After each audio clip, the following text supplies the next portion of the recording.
Oh, greetings and salutations. How are you? It is Nick Leafy, the Garlic Bread Warlord. Guys, I'm with John Nelson and Jason Longshore. Jarrett will be jumping in and out this evening.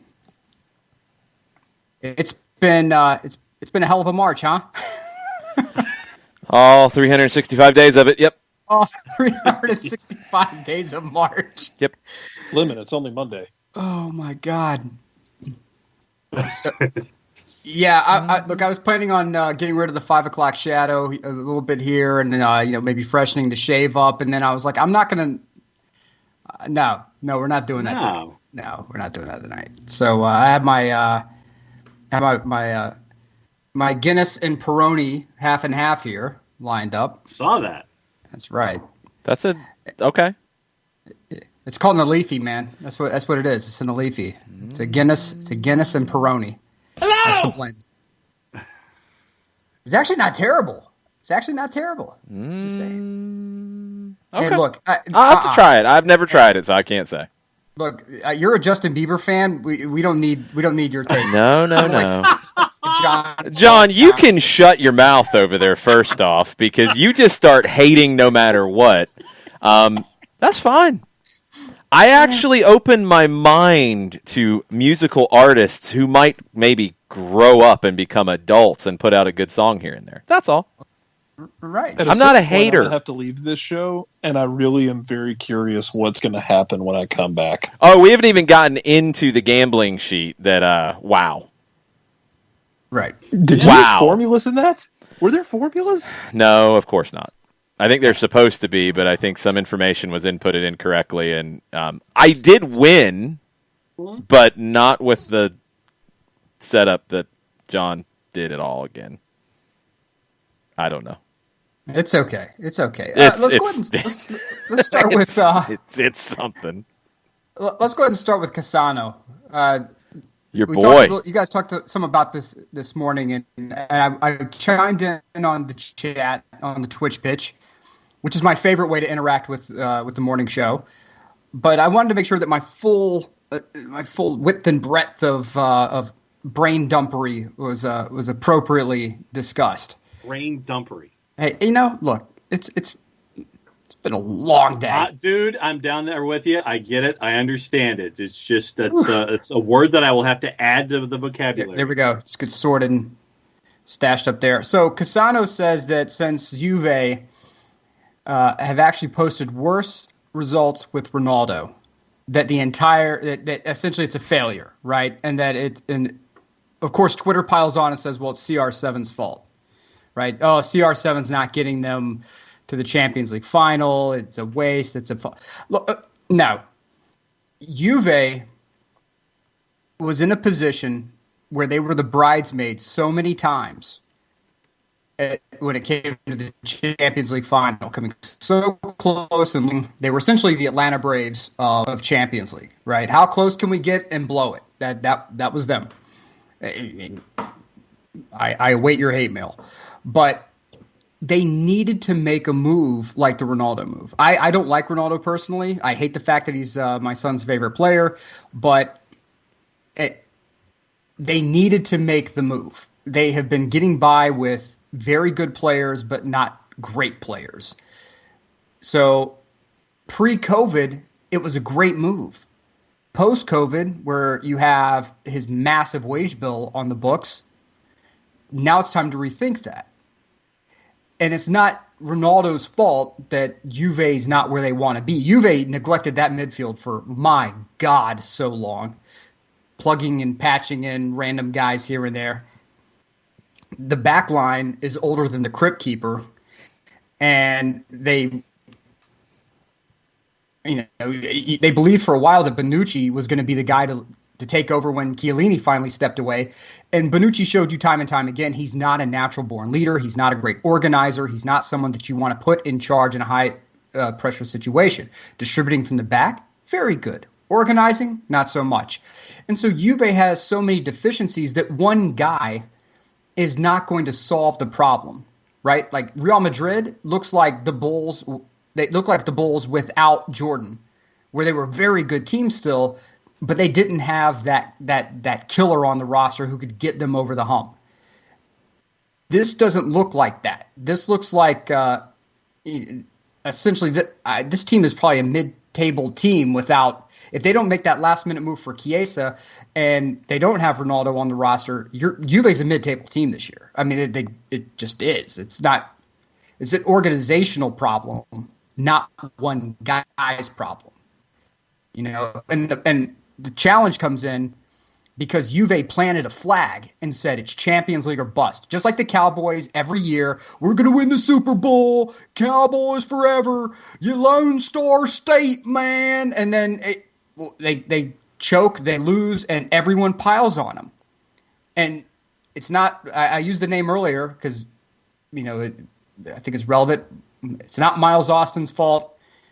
Sometimes it was Tony Romo's fault, but largely there was a great, you had problems with the line on both defensive and offensive lines. You had problems with depth at receiver. You had problems with running back. You had problems across the board that were never addressed by Jerry Jones and company. It's not just one player's fault. It's an organizational problem. And it's the same thing with Juve. You plant the flag that you're going to get across the line. You don't get there. It's a failure. If I tell you I'm going to bench press 400 pounds and I only bench press like 250, you guys are going to look at me like, you came up a bit short there, pal. It's a failure. If you, by your own standard, it's a failure. So I don't think it's fair to lump it all on Ronaldo and say it's all this guy's problem. It's something where I do think it's the end of the line for Ronaldo in Juve. It should be economically. Doesn't mean it's going to be. But if they really want to rebuild, they're going to have to, at the end of this season, let Ronaldo go, let him move to wherever he's going to move. I don't know where. PSG seems to be the only place that's going to be able to afford him. He's not coming to the United States. I saw a lot of people talking about Beckham in Miami. He currently still has a federal case against him. He's not coming to the United States. He's not. Until that's resolved, he's not coming to the United States. So it's PSG, is there any other club? He's not going to go to any other Premier League club except Man U. They don't need his age or his wage. So, it's something where it just didn't work. Some teams, like Utah Jazz had a great team. Personally hate Karl Malone. I think he's a terrible human being. But they ran into a buzzsaw, and they couldn't get over the hill. Juve ran into buzzsaw after buzzsaw after buzzsaw, and they couldn't get it done. It's just not your... Atlanta Falcons had the greatest offense, one of the greatest offenses that was up there with the greatest show on turf ever in NFL history, and they ran into a buzzsaw of the New England Patriots. It happens. It sucks, and it happens because only that hometown is going to remember. Yeah, the Falcons just didn't run the ball. Well, and again, this is not a therapy session. We're not going to stop on this. Drive through, Nick. Just drive through. I got to throttle down. Do it. But it's you ran into a buzzsaw, and you ran into greatness, and greatness overcame. So I hate it that Buffon is not going to get there. I know that's what he's been hanging on for. He's got to let that go. He's Chiellini, same thing.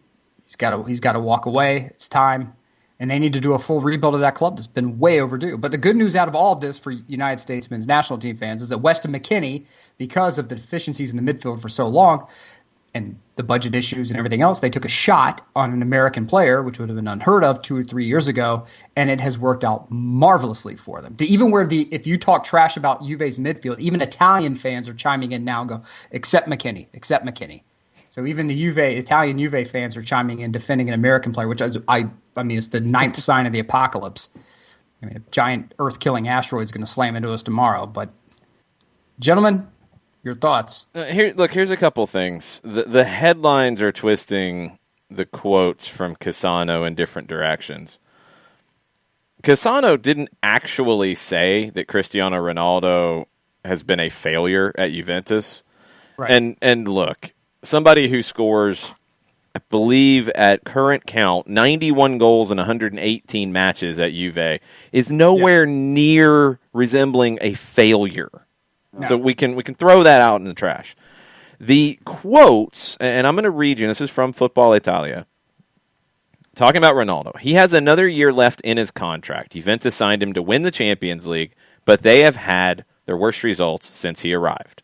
They would have won Serie A titles also without him. It was the wrong project. For 120 years, winning was the only thing that mattered at Juventus. It is still an obligation, but they tried to change their skin with Sarri and Andrea Pirlo. Ronaldo has nothing to do with Pirlo's ideas. He will carry on scoring because he can do it even sitting. He cuts in from the left and can destroy the goal, and his headers are unique. Andrea wants to build the action from the back. He wants to press high on the pitch. Ronaldo can decide games, but he doesn't participate much. I think he did badly in these years unless they managed to win the Champions League. He did not do badly. The decision by Juventus to bring him in could end up being a expensive wash because they're pretty much where they would have been anyway. This year, they would not be where they are without him and the goals he scored. He's averaging about a goal a game. They would not be in their position. They would be looking potentially at being out of the Champions League spots. Oh, yeah. So you can say that the team has failed in their self-stated mission to win the Champions League with him. You can say that they should move on from him at the end of the season. I don't think you can say that he has been a failure. And no, I don't like defending Cristiano Ronaldo either here. No. But to put it on him is absurd. It's the club as a whole, because the last time they won the Champions League, the Spice Girls were on the charts. It's been a while. So, just saying. No, Allegri's the one who made Dybala drop too far back to take him out of goal-scoring positions and killed the kid's confidence, right? That has nothing to do with Ronaldo, right? So now you're dealing with a diminished Dybala who probably needs to change the scenery to get his confidence and swagger back. They didn't get the most out of Douglas Costa. They had Mario Mandzukic, but that, again, it was one of those, the Hall of Very Good, not Hall of Fame. You brought in Ronaldo. You had to change things up and bring a player who could change a game at a moment's notice. You did that with Ronaldo. They did exactly what they had to do. And they took themselves from being a very good global brand to a prestige global brand and essentially put a shot in the arm of Serie A that was desperately needed because of the deficiency of star power. And you have to appreciate what Juve did. Have I ever said a kind word about Juve on this show? Not that I'm aware of. No, you have, but not often, and usually through gritted teeth. It's like this. I have nothing but appreciation for the fact that Juve took a shot and decided to bring star power back to Serie A. They were the only ones financially capable of doing it at the time, and they pulled the trigger. So for Serie A fans, and I get it that it's fantastic and fun to pile on Juve. I will point you. I will have like the map to the stars of where to go and drop kick Juve in the teeth in social media. I will point you to the direction, GPS alerts, whatever you want. But in this case, if you're a Serie A fan, you should be grateful for what Juve did here. And they took a shot and they didn't get what they wanted out of it. And that's life. Sometimes it happens. I don't think any of us got what we wanted out of life in 2020. No. And yet, here we are. So can I provide a little more context? Please. As I'm searching, because we've talked about Mr. Cassano before. He's a talkative fella. He likes to stoke the fires of controversy. Yes. I believe he reads Eric Bischoff's Controversy Creates Cash on a regular basis. Oh, probably so. Probably has lots of notes in the margins. Just a week prior to this, let's go back to February 19th when Antonio Cassano was hanging out on Twitch with Christian Vieri and chatting about the game. Good Lord. Just talking, just chatting on Bobo TV. And he said a lot of the same things about Ronaldo. He's there to finish plays off. He scores a goal a game, but he struggles with Andrea's idea. He's always been a bit selfish. He doesn't give a damn about others scoring goals. got some assists up front. Not a ton. He's not Messi in that regard, but it's a little bit of much. He's the kind of player that lives to score, not for the game. Blah, blah, blah, blah, blah. He's having difficulties. That's a stretch. This is the one that jumped out to me. The paradox is that Juventus have bought a player who has won 5 Champions Leagues, but has so many difficulties in the Champions League. Okay, you hear that and you're like, well, what's he doing in the Champions League? At Juventus, in Champions League play, he has played in 22 matches so far, and he has scored 14 goals. That's not really a problem. Mm-mm. I don't think Cristiano Ronaldo is the problem for Juventus. No. I think they'd be worse off if they didn't have him. No doubt.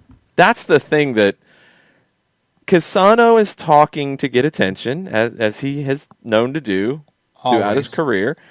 And he's picked something that is getting him a lot of attention, and he is finding new avenues to continue to throw dirt on Cristiano Ronaldo. And look, it's just, they'd be worse off without him. Now, they do need to move on. Yes. Right. But no, not for the reasons that a lot of people are going to say. They don't need to move on because he's not producing. He's producing. Right. They don't need to move on because he doesn't fit. They're finding a way to score goals with him, so something's working. Mm-hmm. Right. They need to move on because he's a very expensive player, and they're in a different situation for 2 reasons. They went down the road with Maurizio Sarri, and they couldn't stick with it. Right. They couldn't see what Sarri ball was going to be, so they panicked. Correct. So what they did is they went into a more palatable build of a project with Andrea Pirlo, a legend. He's going to get more time. He's more well-liked. He doesn't smoke 20 packs of cigarettes a day. People like him a little bit more. So they're going to give him more time. So they go to that. But it's still a project. Ronaldo was not brought in for a project when he signed. He was brought in to win Champions League. Correct. That changed last season and is even more different now. And you need to move on. You need to get younger, and you need to cut that wage bill because of the effects of COVID that had nothing to do with when you signed him in 2018. Yeah. John, your thoughts? No, I just think that as you're transitioning into this younger side, if that's what you're going to do, then you have someone who has this wage bill, and it's like, it's that one ingredient of the recipe that you're sitting there going, okay, this doesn't fit, and you have to figure out, it's like, okay, this recipe, and I'm talking about you guys who know how to cook, all 3 of you. If you sit there and you're sitting there and you're looking at a recipe and you're going, okay, this is what we want the end result of the meal to be, and there's this one element of the layout that doesn't fit, you're going to focus on making sure that the recipe and the meal is the best meal possible. And if it just so happens that this one thing here that's in your fridge doesn't fit, you've got to get rid of what's in your fridge, or it's going to go stale, or it's going to go bad. And I think that's where you are right now with Cristiano Ronaldo. You've got to make sure that he's in a place where he can do his thing and be a part of something that fits his dynamic, and not the build that you're seeing and the patience that you're seeing with Pirlo. Got lots of folks hanging out on the Twitch pitch. If you guys have questions about Ronaldo, Juventus, Antonio Cassano, and the constant trash talk, because he's got another topic that you might like, Nick, that we're going to get into in just a second. But if you guys have questions, throw them in on the Twitch pitch. Thank you for hanging out with us tonight. This is Soccer Over There. We do this on Monday nights. Soccer Down Here is in the mornings at 9 a.m. Atlanta time. So if you are able to hang out, then we get into a little more MLS, Atlanta United, domestic American soccer stuff. This is the show that kind of goes all over the place. We've got some stuff from South America later. We've got John's Conca Cinco coming up in a bit. We got to talk about our picks from last week because nobody was really very good. We all got 2 games correct out of our 6. Yeah. One of us had a little bit better odds with the one game that they got. I went with the wild card and got it. Yep. I'll take that. We have to talk about John's fake bookiness because, wow, I'm still baffled. We got a lot of things to discuss today. Johnny Vegas. Not Johnny Vegas. Like Johnny. Yeah. Yeah, Johnny Johnny Gulfport. Coast. Johnny Gulfport. Jeez, it's bad. It's very, very bad. But let's get into another one of. No, not even Gulf Coast. I think John might be like inland Florida gambling guy. Oh, yes, that's right. Oh. Johnny Villages? What, I are you don't cheating? think they have official gambling there, and we don't want to say anything about what those old folks are doing on their own time, John. I don't want to get in trouble with them. They're kind of angry folks at times. Seen them running their Especially people. when they spend their time cheating in tournaments. Well, there's that. I don't know if the old folks had anything to do with the cheating. Maybe they put in the wrong Somebody lineup or financed something. it. I don't know. Oh, come on. They probably did. That was the front. It's very possible. Conspiracy theory And down right here. now, they're in their golf carts, and they are motoring up. They're putting an extra battery in. They're rolling up. They're forming a golf cart caravan. That's what I worry about. Yep. I don't like way. They hearing won't make about it this. to Vidalia. We're fine. Yeah, that's true. The Metamucil will run out before then. Yeah. And, Okay. Nathan Pugh is on Twitter with a question for you, Nick, at some point that is Serie A based. So whenever you want to hit that, Jason, we can hit that too. We've been talking Serie A, so what do you have? Go ahead. Okay. And for those who are wondering why Cassano keeps doing this, Cassano is the best that never was.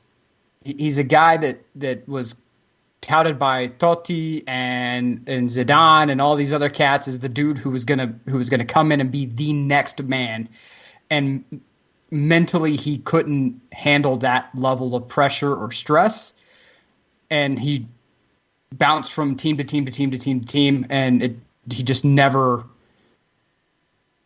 All you saw with him is what could be, always potential, and then now it's what could have been. And he makes sure that he cashes in the potential side of the coin any chance he gets by getting on TV and talking about everyone else. So He's pretty good at it.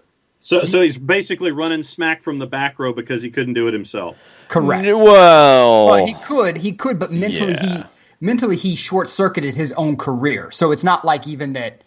It's not like he just like had a situation where he just magically one day pulled a bail and decided that he was not physically capable of playing the game anymore. It turned into more of like all these coaches were like, I don't want that dude anywhere near my locker room because he's bat blank crazy and he like is essentially snorting lines of Nutella, and I don't want that. don't want that. Wow, You never want that. that's kind of thick and pluggy. So Nathan Pugh says, Nick, if Suning Group decides to cease all operations of Inter immediately, would you be sad? Be honest. God is watching. Yeah, I want Inter to be competitive. I want Inter to be great because when it's only a one-horse show like it has been for so many years, for the past decade with Juve, it's killed Serie A. They've had a strangle grip on the whole league. So I have to set my Inter hatred aside and recognize that it's for the good of the league that Inter or Milan or Atalanta, someone else wins. And I don't think that Milan has the gas to get it done. They have the heart, but I don't think they have the depth to get it done, and I don't think they have the gas to get it done. So if it has to be Inter, I'm not going to be thrilled about it. Twitter's going to be unreadable for about a year. However, I want them to be competitive because the best years that I can remember is when Milan was wrecking life in Champions League and Inter was ridiculously competitive in Serie A, and you had the Moratti and Berlusconi stands going at each other. People were making fun of Moratti's teeth. He had like these really messed up teeth. He's a billionaire. Fix your teeth, my man. But, you had Moratti, you had Berlusconi, and, of course, who was essentially the Italian Donald Trump. And so you had these guys warring with each other publicly across all media. You had all the fans warring with each other, and it was unbelievably fun. And I miss those days. And so if Milan can get back to greatness and Inter can maintain it and Juve can fade away to wherever they're going to fade away to for the time being, for the next decade, I'm okay with that. But so, yes, if Suning has to stop everything immediately, I hope to God they find a rich owner so they can keep this train going. I don't want anything buffoonish to come in and wreck this and allow a Juve an opportunity, because the conspiracy theories will never stop if that happens. Will never stop. You want to hear what Antonio Conte has to say about Inter? Oh, God. Is the muskrat talking or is he talking? He's got one thing to say, and Antonio Cassano has a response to what Conte has to say. Let's start with Conte. After Sunday's win, Inter's win on the weekend, Conte said, if we had been in the Champions League right now, I think we could have had our say in that tournament. Okay. That's not crazy. Not crazy. They're better right now. They actually remembered that sad Christian Eriksen isn't always sad. And sometimes when you give him the right mixtape, he can play pretty well. And he needs to feel loved. Christian Eriksen needs, to feel appreciated. And I think he finally does, because they couldn't find anywhere to send him because they didn't want him. But anyway, Antonio Cassano, in response to what Conte said, did Conte understand he is not Guardiola? Have his say in the Champions League? Come on, I am not dumb. Serie A is mediocre. Europe is something else. Inter are not dominating. This was again with his buddy Christian Vieri on Bobo TV. They have been playing differently with Eriksen. They seem more solid, but they don't play great football. Atalanta do. Inter sit deep and wait for their opponent's move. Then they try to reach Lukaku with long balls. Inter must win the title. They are going to win it, but they don't play well. If Conte made serious mistakes, it's only his fault. Inter were ridiculous in Champions League. They finished behind Shakhtar. Cassano not a fan of your boy, Conte. I have a difficult time disagreeing with a lot of that. I thought you would appreciate it. And I don't really know how to feel about it. You're feeling conflicted? I feel like I maybe I should, take a break from the show for a few weeks or something. I don't know.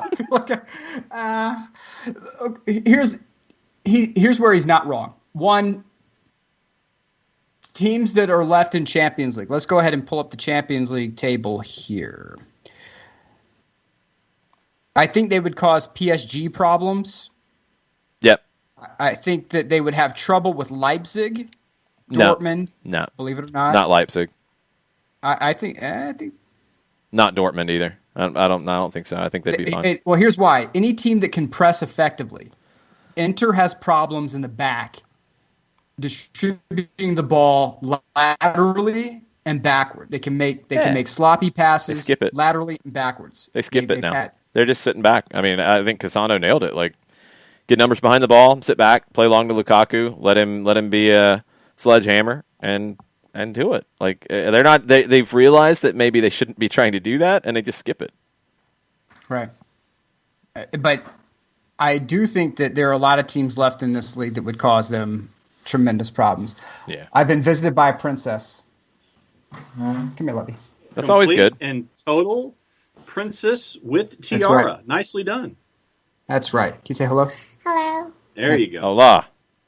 I say hello. Hello. All right. Night-night.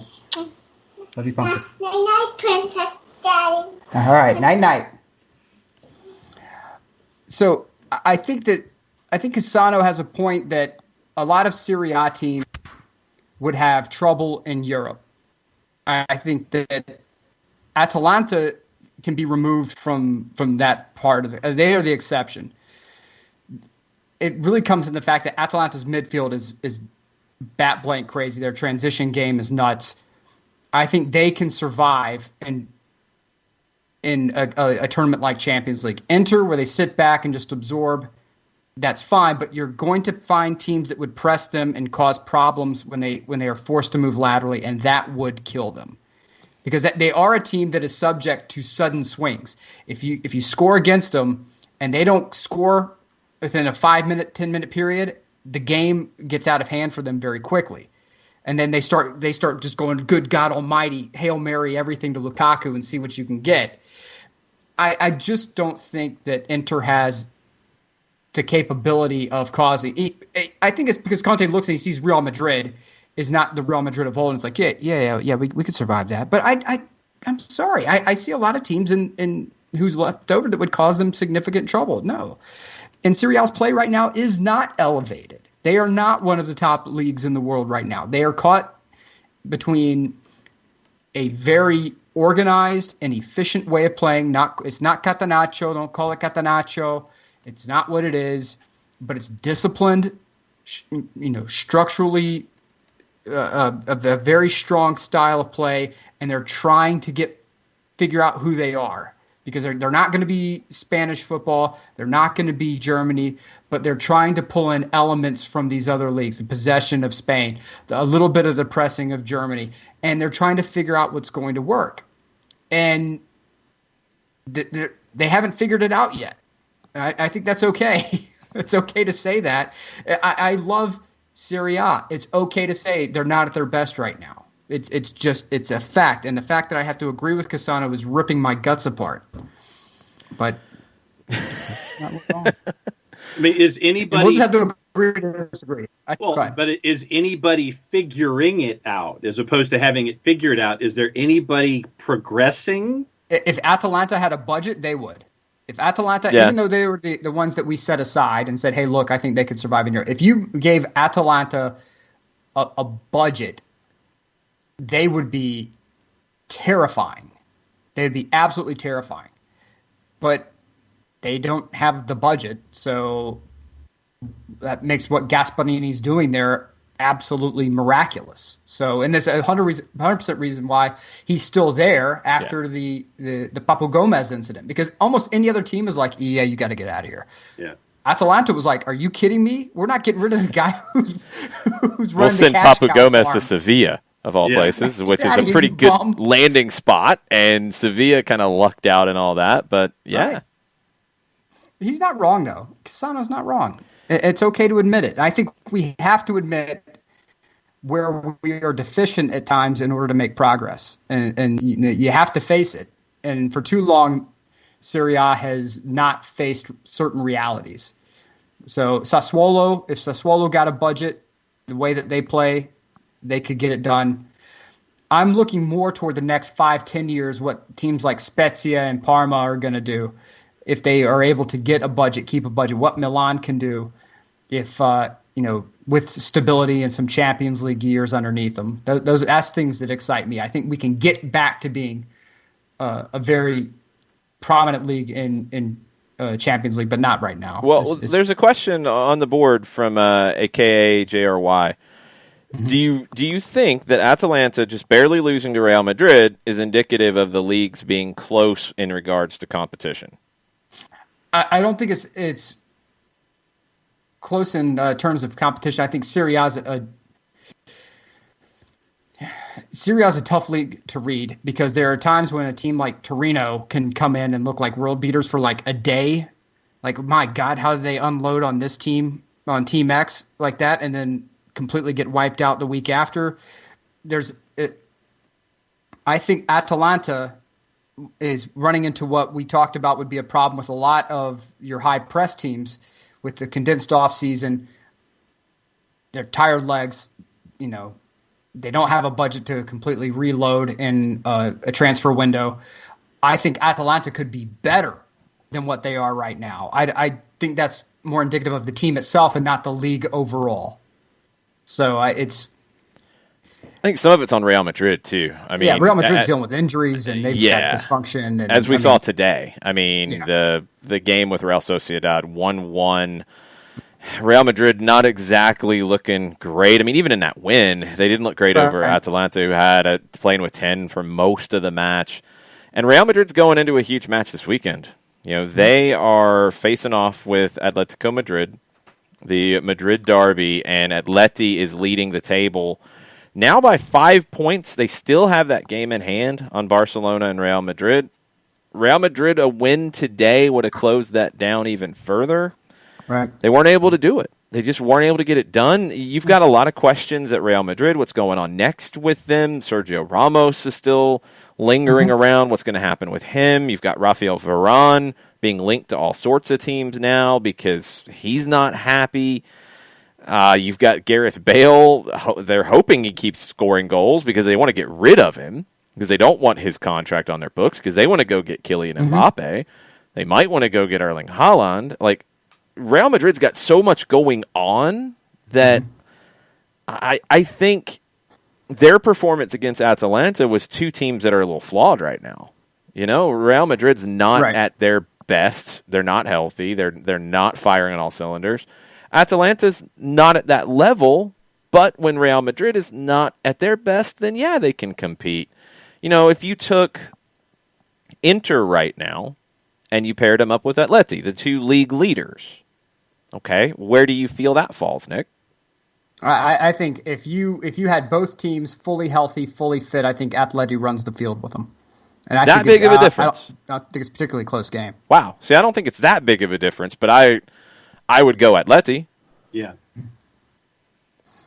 Yeah, I say that because Inter can, if you unlock Inter and you pressure that midfield and you start forcing them into the long ball to Lukaku, it's not, you know, it's not the worst thing in the world because Lukaku's a flipping unit up top. Yeah, it's like power kicking forward, balls basically. It's like a power forward.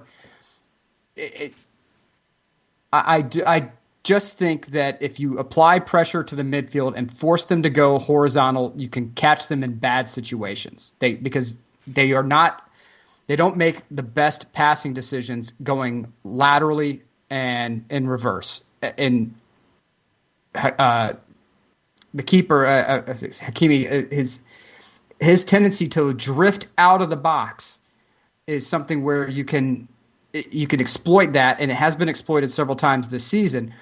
Inter, for me, is a team that I just don't see them doing well against a team like Atleti that can apply pressure, play very physical with them, enjoy that. Not like there are teams that don't. We can play physical. We don't really enjoy it. That's not really where our strength is. Atleti's a team that can do that, and they relish it. It's like remember when Cincinnati was really good in college basketball? There was a coach that said playing them was like getting into a fist fight in a telephone booth, and I feel like that's Atleti. It's like getting into a fist fight in a telephone booth. By the time you walk out of it, you're bruised and busted up. I just think Inter would struggle with that. Yeah, no, I think Atleti's better. I mean, I think out of the major leagues in Europe, this is a good year for the Premier League, just in terms of overall quality. We rank the Big Five a lot of different ways. Money, it's the Premier League. No way around it. Right. It's that. It probably always will be that. Sheer quality, money usually brings that. So, okay, the Premier League should have the sheer quality. Let's talk about form, though, in this season. So, the Premier League with Manchester City, they have to be a favorite in the Champions League. What are we up to? 20 games in a row that they've 20. won? That's insane. Behind them, I mean, Manchester United's not in the Champions League anymore. Leicester's not. Liverpool is 6th in the league, but they're still alive in Champions League, and they should get through, we think. It's not a great year for the Premier League in Europe. Right. Bayern Munich, defending champs. Not a great year for them domestically, but they're still going in Champions League, and they had the big win. So, Italy, you've got teams left, but I feel like they're a step below. Mm-hmm. Spain, it's a good year for them in Europe, but is it going to last? You've got Barcelona probably going out here, unless they get a miracle in Paris. You've got Atleti. Are they going to get by Chelsea? And you've got Real Madrid, who should get through Atalanta, we think, but are not really the best. This is a weird year in general. Yeah. It's a weird year to rank the Big Five. I mean, France is 5th. I'm not putting France just based off PSG only any higher than that. Mm-hmm. The rest of it's a crapshoot in terms of who is having the best year. And earlier I said Hakimi, I meant Handanovic. Hakimi's the defender. Sorry for that. It happens. It's all good. I just want to make sure that, because somebody's out there is like, that moron said Hakimi. I just want everybody to know. Okay. But no, I think you have a point. Look, Juve's doing a heck of a lot better in Champions League than I thought they would be doing.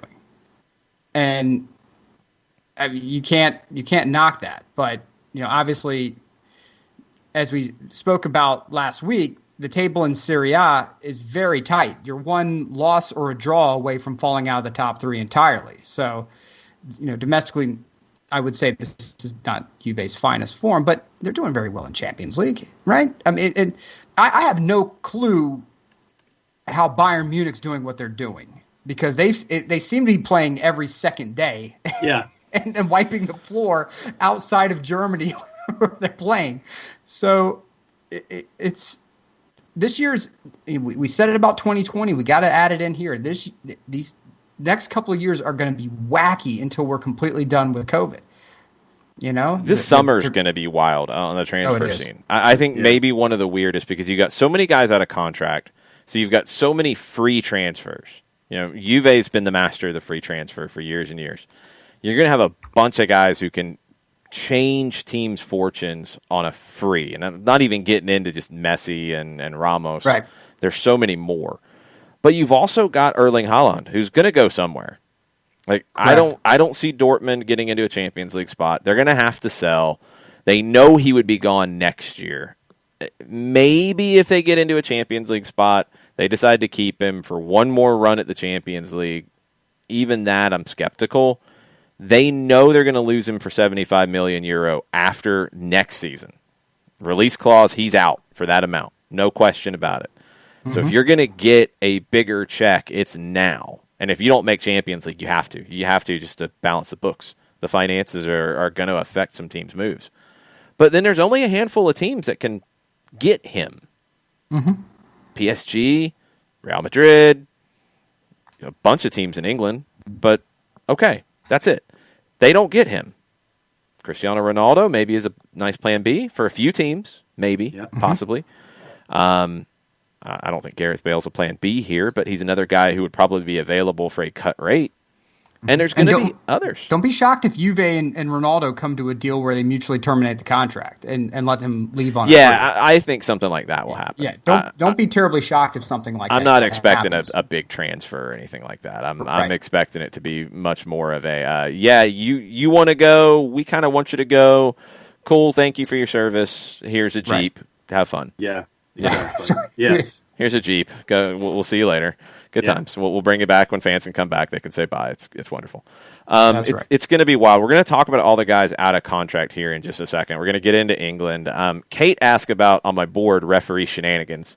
We've got to talk about that. We talked about it this morning, Nick, and I want to get your take on the kind of mistaken, inadvertent whistle. And we've got an update on the referee stuff. Chris Sutton has an interesting idea that I want to get into.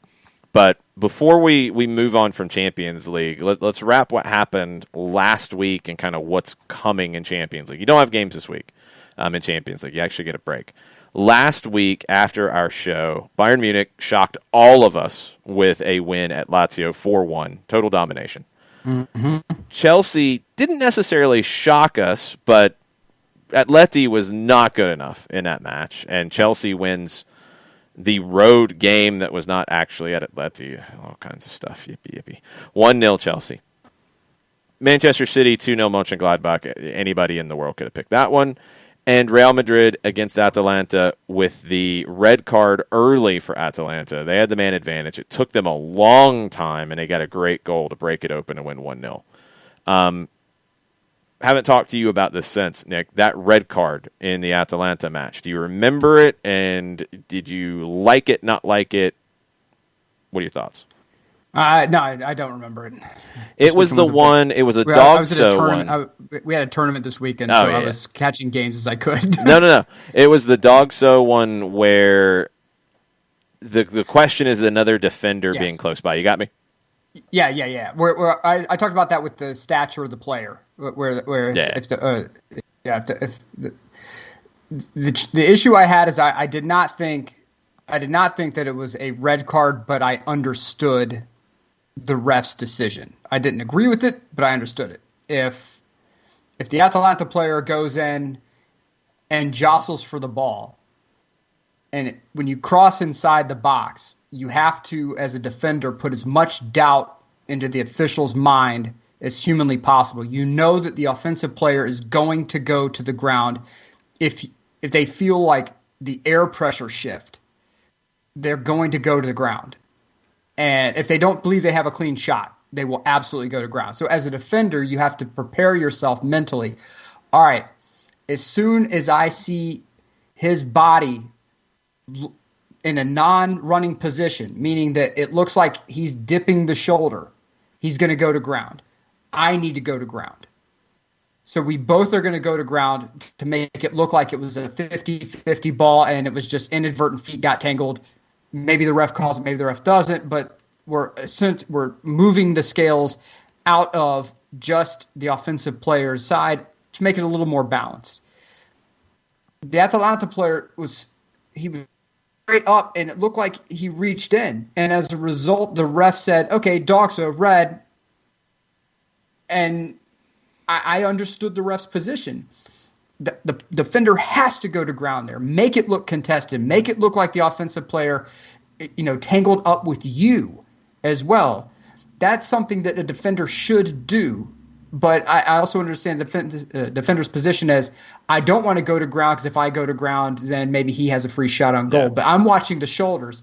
And if the shoulders have any sort of heavy tilt one way or the other, I'm looking for that controlled roll, because they're not going to throw themselves flat on the ground because it's, collarbone injury, shoulder injury. That controlled roll, as soon as I see the shoulder dip, I'm going to ground as a defender. All right, real quick before we move on from Champions League, question. And that's from, a lot of dark art stuff right there, everybody. Question from 637 on the board. Who will win the Champions League this year? We're through for the first leg of the round of 16. We'll be back next week with the games from a couple weeks ago. It's like a 3-week gap in between the legs, which feels a little long. It's a little strange. But anyway. Yeah. So who is your pick right now? Don't need justification. Don't need anything else. John, who is your pick to win the Champions League right now? Manchester City. Okay. Nick? Bayern. I was really hard on the Atleti side of things, but now I'm very, very concerned, and I go back to City. Atleti's lost their field just a little bit. They still got time to get it back. They actually have plenty of time. A win this weekend over Real Madrid would be a really nice boost. Mm-hmm. But they're not looking as dominant as they were, and City is looking incredibly dominant. So I think it's City right now, but Atleti might win me back over. Currently a slight underdog, by the way, in the match against Real Madrid. Oh, that's an interesting thing to say. I'm going to be intrigued by that one. Let's get into the referees.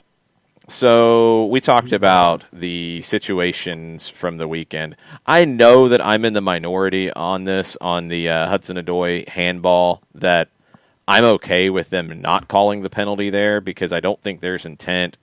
I do think Greenwood hits Hudson-Odoi's arm, and I don't know if he's exactly knocking his arm into it, but there's contact there, and then the hand touches the ball. It's not intentional. Yeah, and I'm okay with a no call there because I don't think the replay is definitive in it. They do have to get, at this IFAB meeting on Friday, their AGM, they do have to get a better set of protocols, recommendations, language about the handball rule, because it's way too black and white in some cases and in way too open in others. Like it's just not good enough. They've got to get this right because it's creating massive issues. But the other big issue from the weekend was, well, you had that one, and you had the Stuart Atwell reported alleged conversation that Luke Shaw talked about, which still a really bad look in my opinion. But you had that comment that Shaw says was made. You have the whole Lee Mason situation with the whistle to take the free kick for Brighton, then the whistle to stop play before the play is dead and before the ball's in the goal, then to say the goal stands, then to have to get help to say, no, it can't stand because you blew the whistle. Chris Sutton, former striker in the league, says now is the time to mic referees up. And I think it's twofold. Like, I would love in the VAR situations to be able to hear what's going on live. I also understand referees not wanting that audio used live. Yeah. Because they're going to say things. I've been on the field for high-level matches. You hear things from referees' mouths that you take it out of context, they can get in serious trouble. Yeah. But you have to do that to manage games at times. So I'm okay with there being a mic'd up situation. And I'm okay with the league plus the referee association deciding when to use some of that audio to either clear up misconceptions, or in the case of like what Luke Shaw is saying was said, is Luke Shaw completely making something up? He says he heard it from Harry Maguire. I mean, did it happen? If it didn't happen, well, then that's a problem that Luke Shaw would say that in an interview situation and question the integrity of the referees. What do you think about miking referees up in general? We've seen some leagues do it. We saw MLS experiment with it a little bit and then kind of walked back from it. The A-League has done some stuff with it, but that's all been in like post-production. Start with you, John. What do you think about miking referees up? I'm, in, say, the other football, we saw it in the XFL and we saw the discussions between the video assistant referee and the referee itself. I thought it was interesting to get behind the curtain and understand the review and all of that process. But at the same time, I thought it was intrusive. It was cool for me to see it, but as I saw it, I'm sitting here thinking to myself, okay, I think that's a bit much to see it in the live. And I think that because once again, you can sit there and if one side says something and the other, then you're instantly taking things out of context. I would have the mic, but I wouldn't do it. I wouldn't have it as a live feature in a game. I would have it for review situations later. Like, okay, here was the situation and how it was discussed at the time.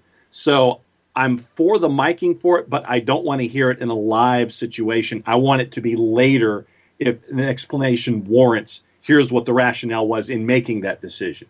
What about you, Nick? I'm completely for it. I saw it in rugby, and it helped me as a new fan really understand the laws of the game, the way that whether or not the official had control of the game or not.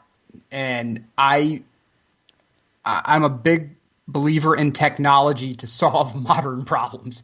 The game is too fast for the old school idea of, let's just let the official call it as it is. The game's too fast. These are world-class athletes now that are on the field. We needed VAR. The game has too much money on the line now.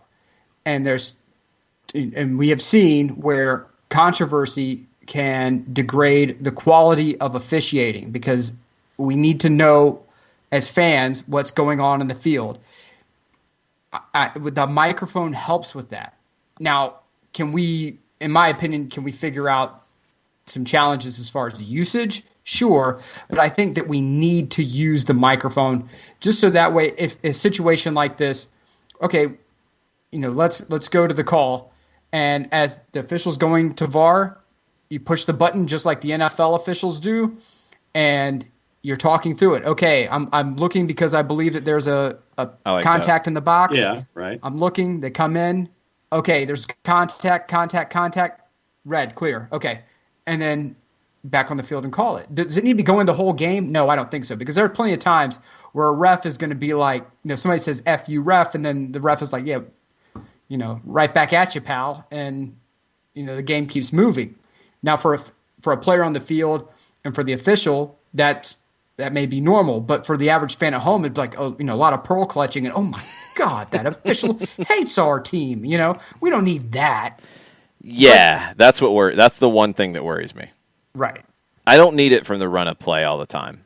Right. I do like the idea that we see with our American football referees when they're going to make their announcement of the penalty, they press their little button, it goes out live.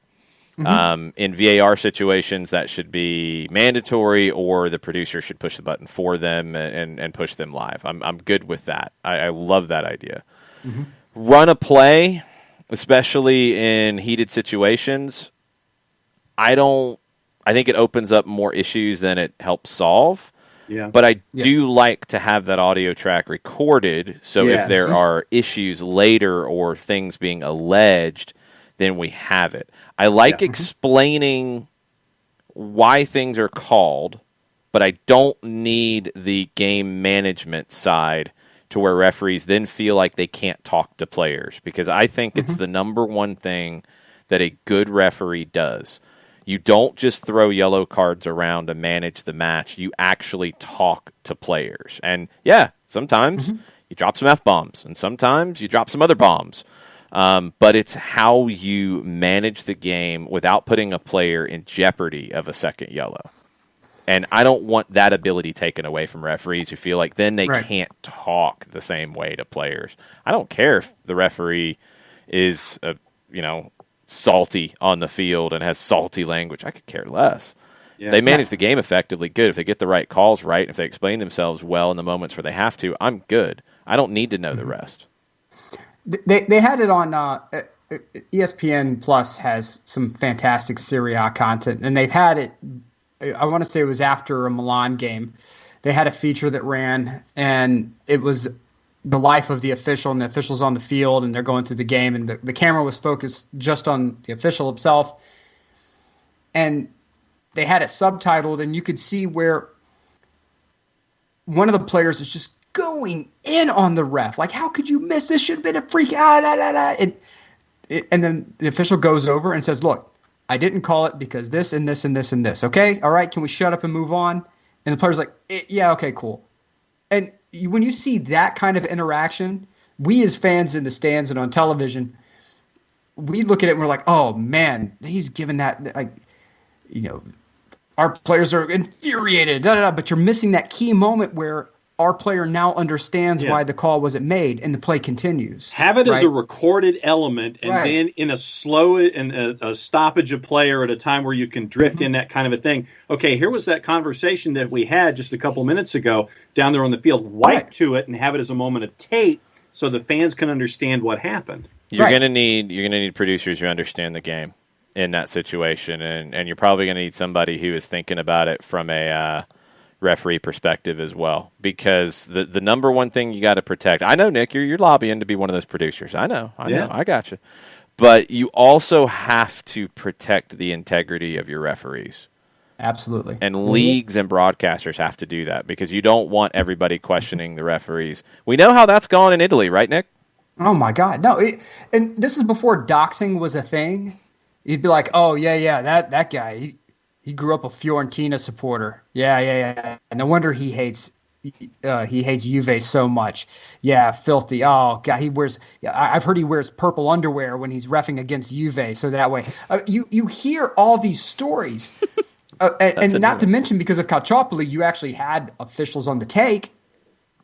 Look, you have to have everything lined up, because I think Serie A should be the first ones to put mics on the refs and just have it where it is, like, where the announcers are talking about it, like, oh, that was it looked like a 50-50 call to me. What about you? Well, how about let's hear from the official? And then like the little picture-in-a-picture pops up, and then you see the official explain it, and it's like, oh, okay, all right, well, that makes a lot of sense, and the game moves on, and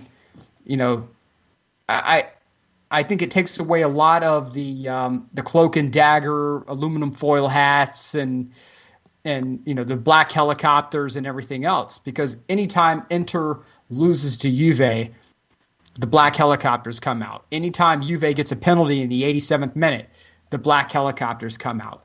I hate Inter, but I get tired of hearing about how the entire universe is aligned for Juve's benefit. Yeah. You put the mics on the refs, and let's hear what they have to say.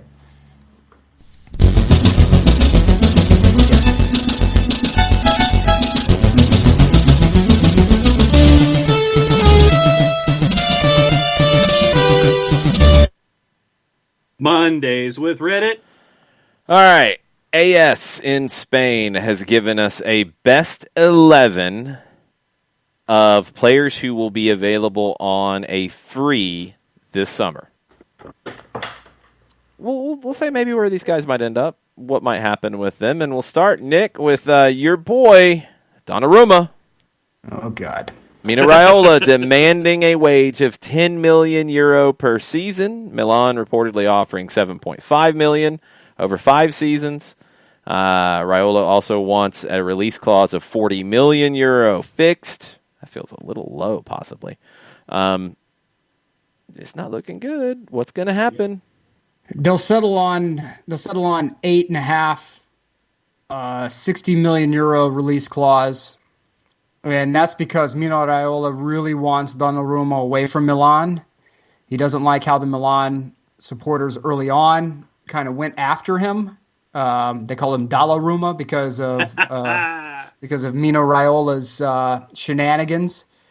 A bunch of ultras got behind the goal and threw a bunch of fake money at him, which sent the kid off the field crying. That's not good.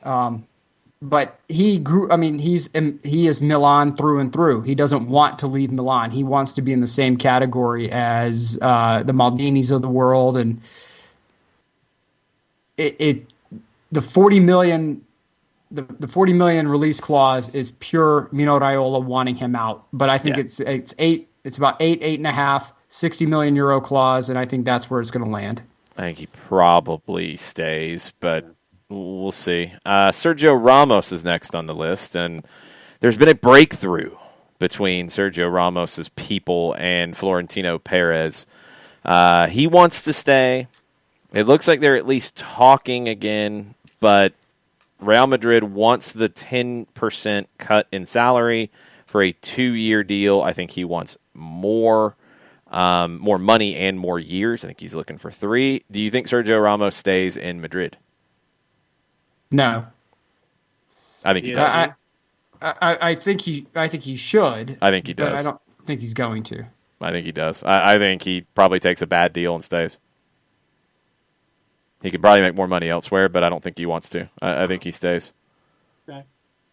That's my feeling. And that would make it a little more complicated for David Alaba, who everybody has said nonstop, it's Madrid, that's where he's going to go. He's already signed a deal with Madrid, except he hasn't. It's going to be Madrid. That's what everybody thinks. Well, he hasn't. He's leaving Bayern. We know that much at this point. He wants reportedly around €11 million after tax, 22 million gross. Manchester City are talking about David Alaba now.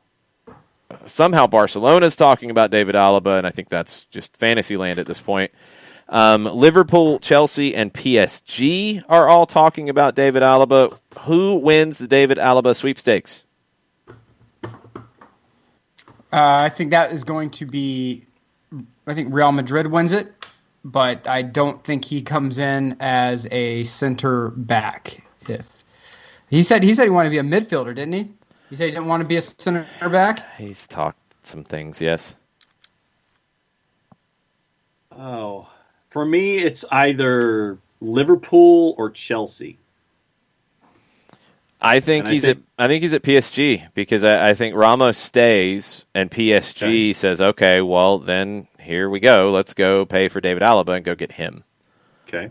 I think it's possibly Varane who ends up at one of those clubs on a transfer, and Real Madrid makes some money that they can use to try to go get somebody else that they would like, maybe Mbappe. Eric Garcia's next on the list, Manchester City. I mean, Pep's talked about it. He thinks he's going back to Barcelona. He's going to go to Barca. That'll happen. He wants to go back to his hometown. He wants to go back to Barcelona. He wanted to go in the winter window, but Barca's got no money, so Eric Garcia will be at Barcelona. I don't think there's any real shock there. Real Betis defender Aissa Mandi is the next one. Algerian international. He's got 59 caps. Right back typically, but can play centrally. 29 years old. He's been linked with Liverpool. He is in a renegotiation process with Real Betis. Betis would want to keep him if Liverpool wants him and they don't get any of these other guys that we've mentioned so far. That's a pretty good fallback option. And I could see somebody like that ended up at Liverpool for what would probably be a really good number financially. Yeah. And Liverpool's pretty good at those sorts of deals. Yeah, I've got if Alaba doesn't go to Liverpool, I think Mondi ends up at Liverpool. Yeah, I think it's Monday at Liverpool. Memphis Depay is next. Almost forgot about him. You know, Yeah. he was linked with the Barcelona stuff. It never got done because they didn't have any money. I think Memphis Depay ends up at Barcelona now on a free. I think that's where he ends up in the summer. There have been conversations about him ending up at Milan. He floated up there for a little bit and it fell off. But if Barcelona comes calling, of course, for a free, Yeah. I think that's probably something that he would listen to. That name still has a lot of pull with players. Yeah. So, you know, it's going to be interesting to see how the next 2 seasons work is regarding free transfers and what teams say, hey, look, we're willing to lose the wage bill in order and avoid the haggle and issues with a potential transfer. I think more players are trying to run their deal down so they can pick where they want to go. Right. I think that's where things are going more. And that was already starting to happen. Mm-hmm. I think that's going to be more of the MO now where players, you know, pull what Mbappe's reportedly talked about doing, what Ramos has ended up doing here, and say, you know what, we're not going to accept a transfer. We're going to wait, and we're going to be able to do what we want to do at the end of the contract. Yeah. Now, agents, that's going to be interesting because they're not going to get that cut of the transfer fees. But I think you're going to see players take more ownership over this stuff. A few more on this best 11. Julian Draxler at PSG. He's not going to stay. Back to Germany somewhere. I mean, that would probably be a safe bet here. I haven't really seen his name pop up a lot. I want to know what the money's going to be because That's the one that's a little tough. I don't know.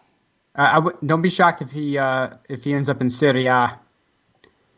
Yeah. You can see Juve making that kind of move, especially if they lose the, you know, if they. That's a really good shout. Yeah, like to part ways with Ronaldo. Just you could see that kind of move happening. Draxler feels like a Juve kind of signing. He really does. Angel Di Maria at PSG. Looks like he's not going to stay. There was some thought that maybe with Pochettino coming in, that Di Maria might stick around and do another deal. Doesn't look like it. You know, coming from his time at Madrid, I don't think Barcelona would be in the mix for him. Does he go back to Argentina? I mean, we're talking about one of the best players in the world still. Does he go back to Argentina? I mean, he should have a lot of places to go, I would think.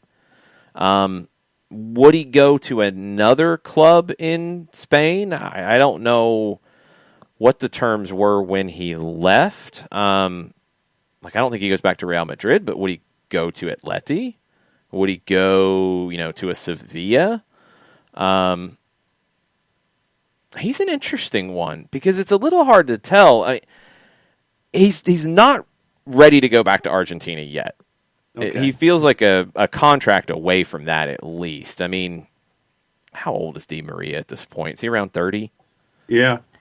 He's 33 years old. Wow, he's older than I thought. So then here's the theory. Does he go back to the Premier League to try to salvage what didn't happen at Manchester United? Does he go back to a team in the Premier League to prove that he's a Premier League talent? No, because I don't know if physically he's up for that at this point. I don't want to keep lumping everybody to Italy, but I'm kind of thinking Di Maria feels like an Italian move here. It could be. I'd like to know who he picks up with. There's a history of Argentine players at Inter. There's a strong pull there. They have some serious Argentine guns up in that front office.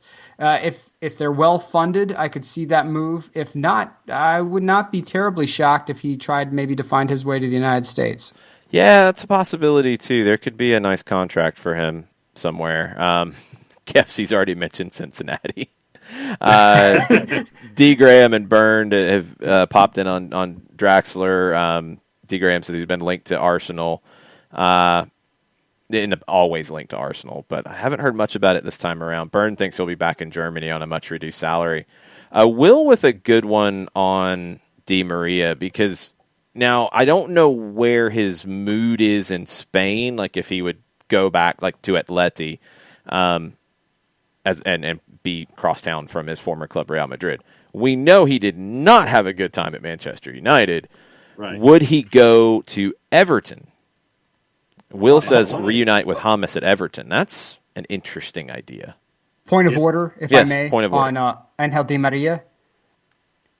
You may be onto something there, Mr. Longshore. He holds an Italian passport, Mr. Di Maria does, He feels because like of an his Italian Italian man. ancestry. Those That age, wonderful the slower pace. dual citizenship packages. So, but the concern about Everton, though, is that James, there's been talk that James wants to leave. So. That was like a month ago, and we haven't heard anything else about it. We got to remember how fast these things move from time to time, and rumors are rumors. I mean, he was mad because it rained a couple days in a row. Like, I mean, come on, let's chill a little bit there and see where that goes.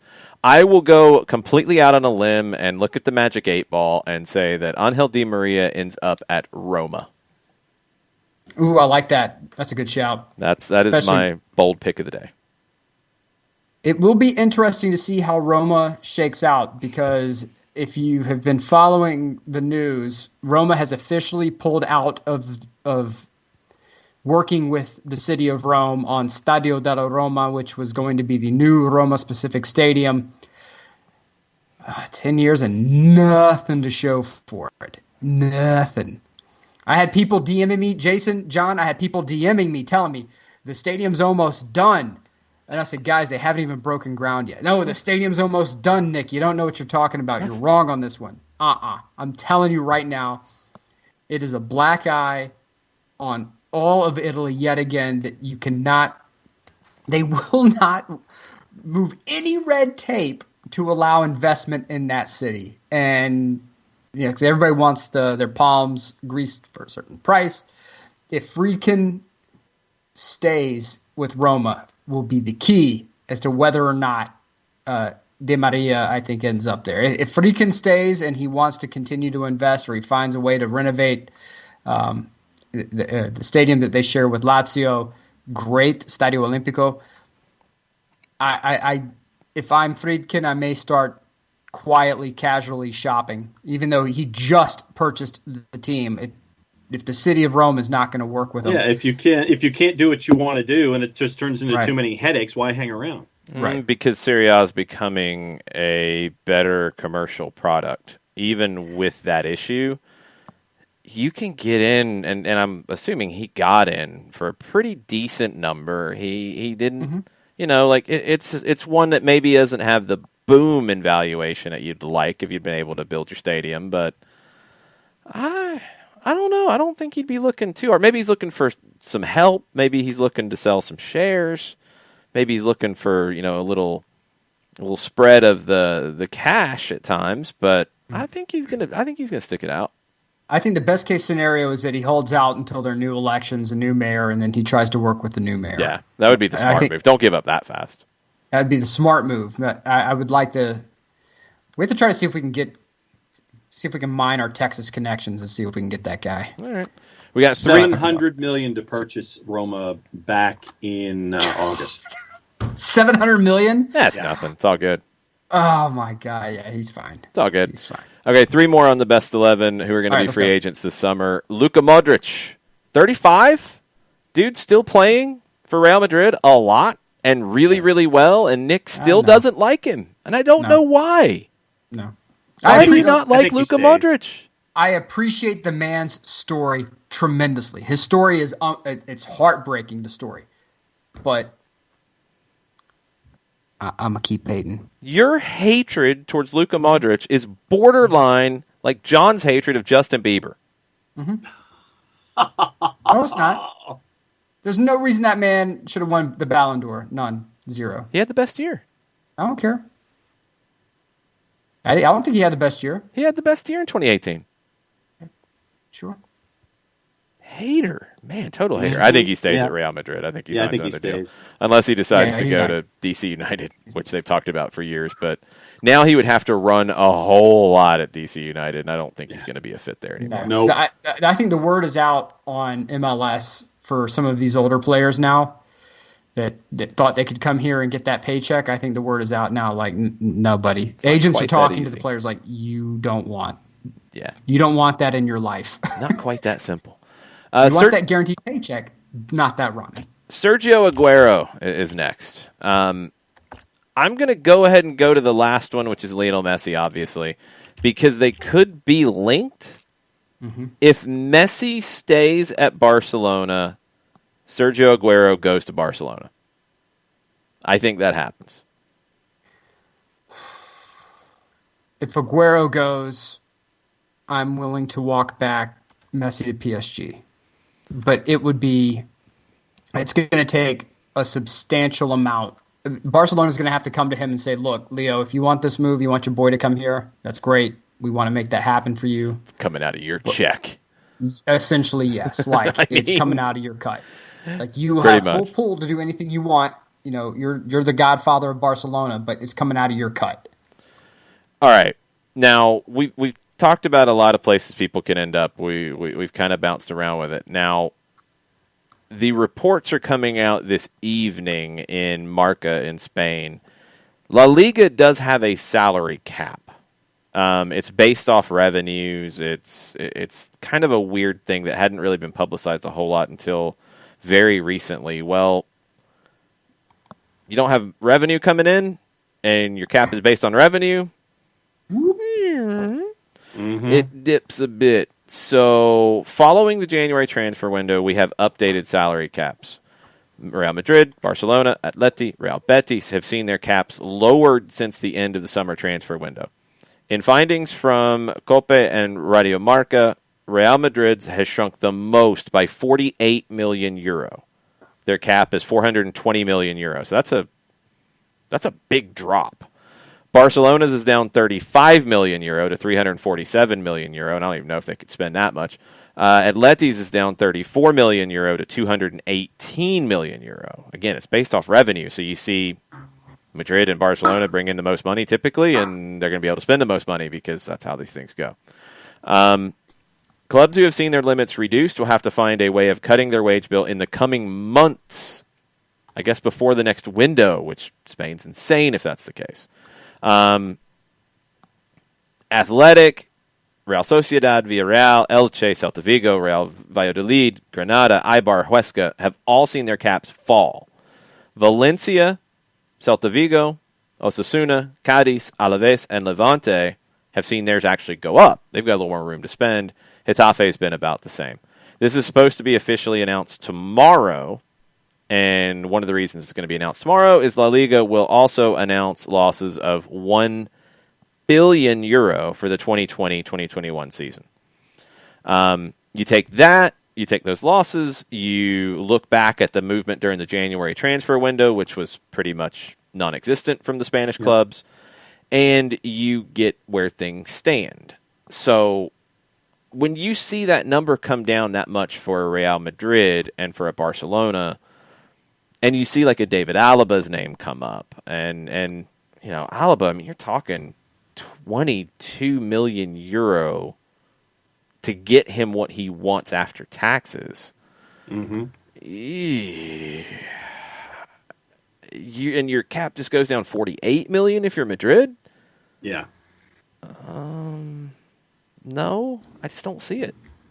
It sounds to me like Real Madrid are banking, rightly or wrongly, that they can get Bale's salary off the books. And possibly Eden Hazard? Yep.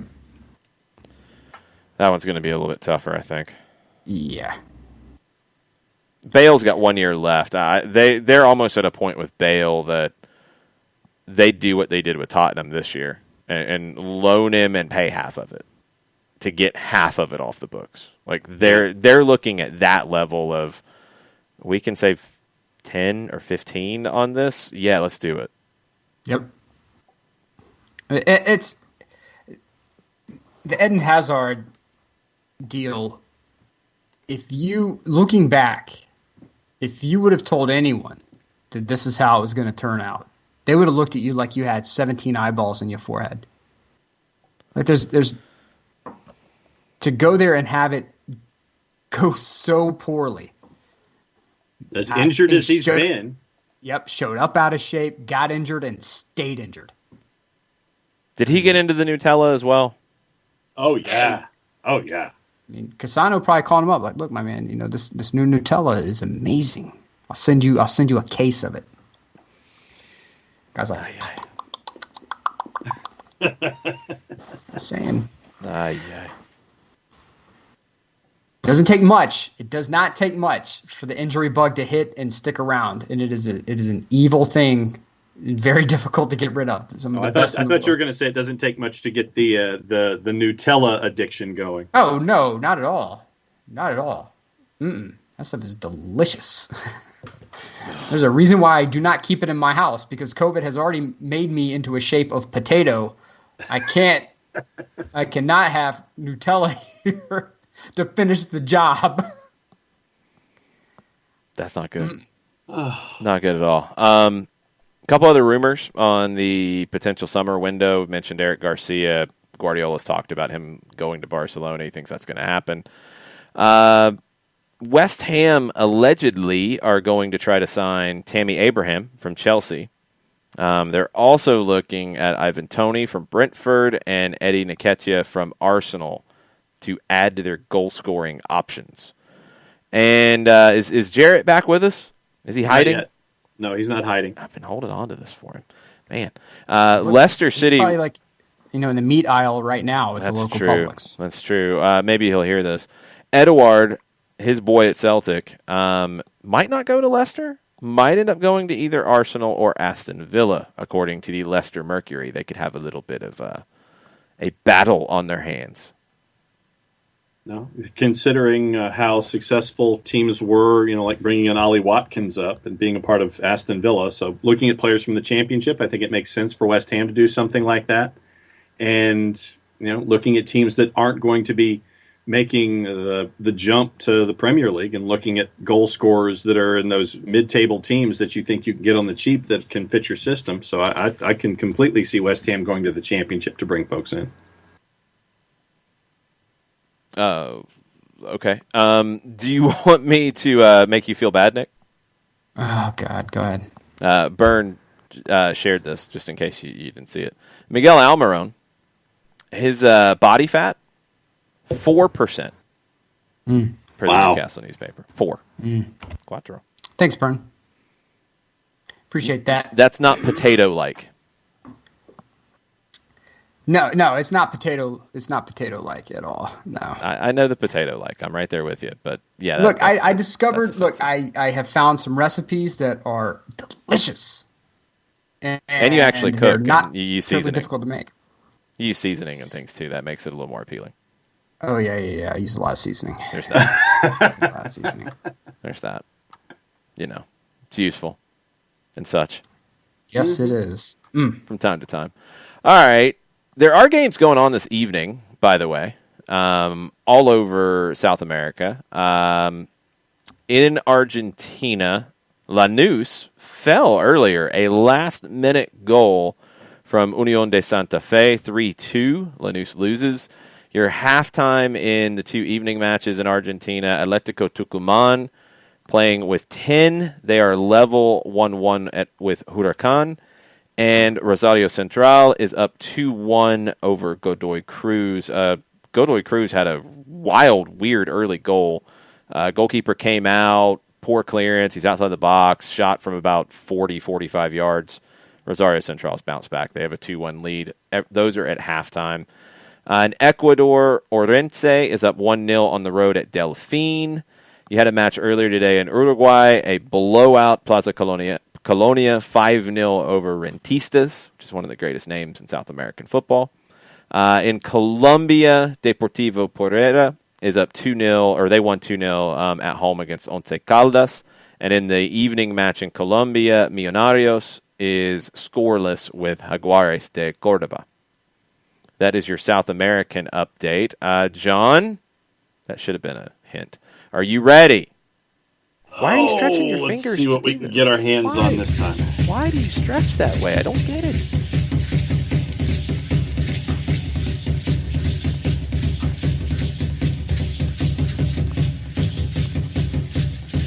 Conca 5.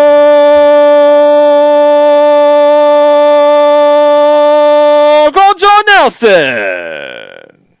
Okay, well, since you mentioned there's action going on right now, there is action going on in Liga MX Femenil, which will get us into our Liga MX discussion here in a second. Games in progress. Pachuca is a big underdog. Monterrey is visiting Pachuca at a -135. They are goalless in the 27th. Maria Sanchez has scored for Tigres, and they are hosting Toluca. They're a big favorite tonight, and they're up 1-0 in the 20th. Your 10 o'clock match, Santos Laguna is a -139 hosting Necaxa, who is a +323. In Liga MX itself, by the end of the weekend, Cruz Azul is at the top of the table. And remember, 6 weeks ago, we were kind of freaking out because Cruz Azul had lost their first 2 matches. Well, since then, they've ripped off 6 in a row. They are now at the top of the table at 18 points. Club America, even with the 3-0 forfeit, they're second at 16 after their win on the weekend. Santos is third after their win. Santos, they had a bit of an adventure last night. Santos held on to beat Juarez 3-2. Santos actually had a 3-0 lead. Juarez scores with about 10 minutes to go. Then a penalty is called. 3-2 when Juarez gets the penalty scored, and then the defense for Santos had to clear the ball basically off the line in the waning moments to salvage the win. So it was a 3-2 win, big win in the gut check for Santos Laguna over FC Juarez. Toluca is fourth, Tijuana is fifth at 13 points. And we have games actually tomorrow to start the next week of the Apertura. Atlas is a +125 hosting Atlético San Luis. Tigres is a -152 hosting Toluca, who's north of +400. León is a favorite at -128 hosting Puebla, who's at +346. Those games are spaced out for a Tuesday massive showing on TUDN at 6, at 8, and at 10. So it is a Martes Futbolero for those of you who like Liga MX. In Honduras, a couple of teams that we know a lot about, Olimpia and Motagua. They played on the weekend. Olimpia won 2-1. They lead Group B at 4-0 out of the blocks with 12 points. Motagua is second at 9. They suffered their first loss of the season. They are now at 3-0-1. What's the league format? What are they doing with Group B? What's that mean? They've split it up this year, and so it's now 5-5 in each side. You're playing in your group, and then you have situations where the top 4 advance, you play each other, crossover, that kind of stuff. Olimpia won the Apertura with a regular season record of 10-4. For those that missed it on the morning show, we went into Costa Rica a little bit. Alajuelense won 3-0 over Sporting San Jose. Sporting San Jose finished with 10. You mentioned Marcel Hernandez with the hat trick. They're now unbeaten in 19.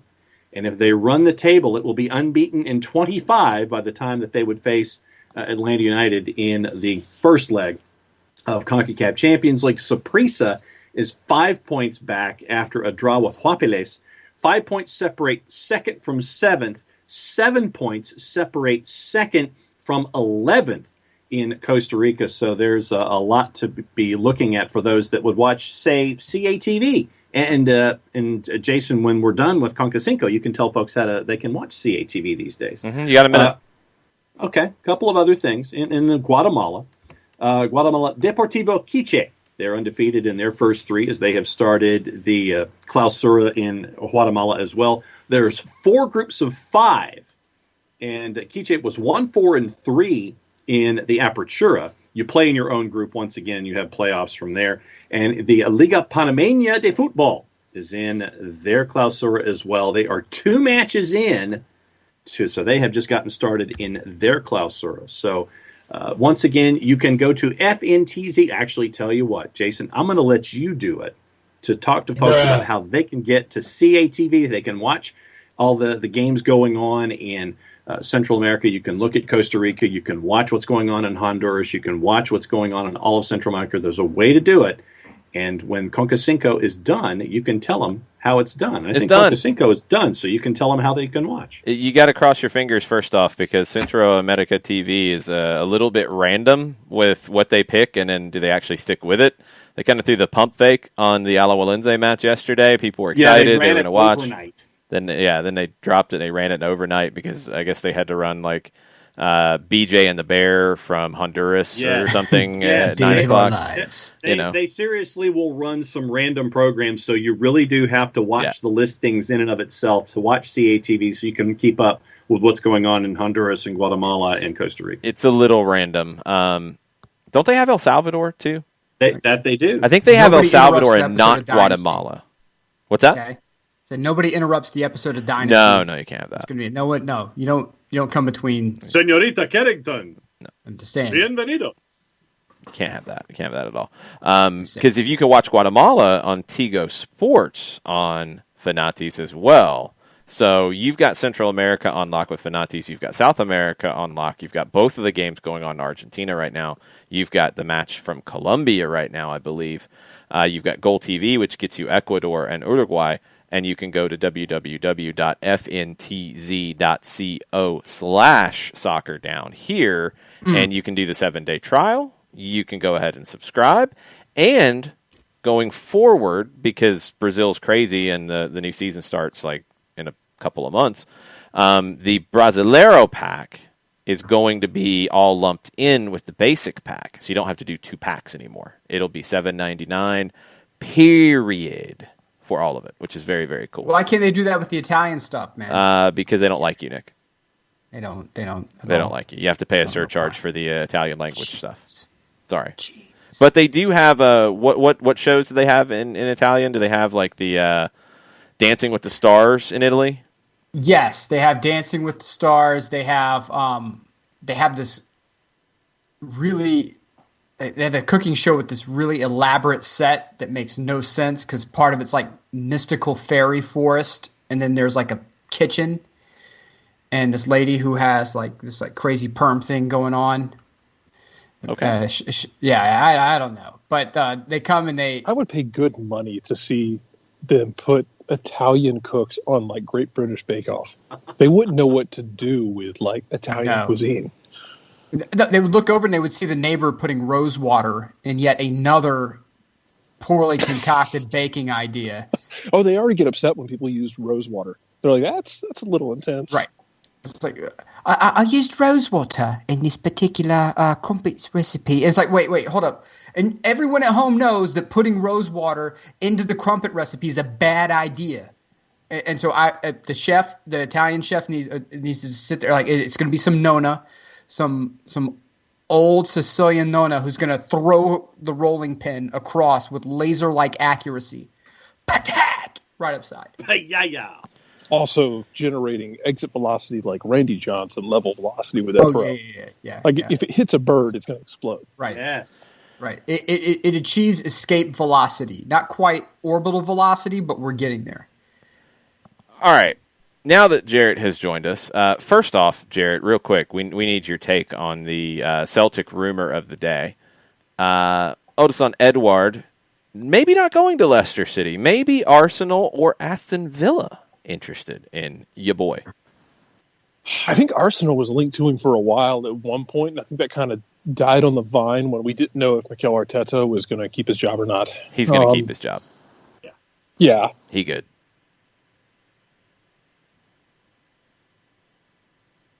And aside from that, I didn't know if you had something else to add there. Sorry. No, he good. I would like to see where he goes in England because I do think Leicester would be a good fit because of his connection with Rodgers. Rodgers brought him in there to fill those shoes that Moussa Dembele left. I'm sorry, that Moussa Dembele, not the other one. No, the other one. Because there's like 12. But yeah, I wouldn't hate it, but there's always been my favorite headline from I think it was the Scottish Sun. Take it for what it's worth. It's different from the other. It is. We allow it. It's different from the other redacted. Yes. We allow it, just like we allow the Toronto variation. Yeah. My favorite one was if they brought in Henry, he might not leave. No, he needs to leave. He needs to go. They could use the money. Yeah. They need to sell him now. They already should have. Yeah, they should have sold him last summer. But there was one report. I wasn't sure how confirmed it was or not. There was one rumor that actually the front office did not want anyone to leave and wanted to keep last year's team together for the run at 10 in a row, and that the only guy who was pushing back on that, saying guys should be allowed to leave, was Neil Lennon.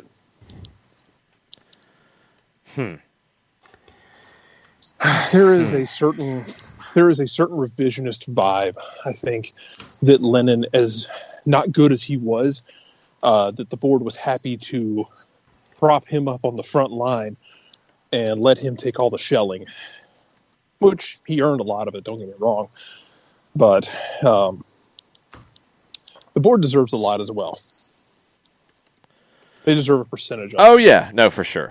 And, I mean, they're going to have to fix that. Lennon, I think, was put up there to collect as many shells as possible. Then he opened his mouth and went, oh, well, we're just going to fire at you directly now.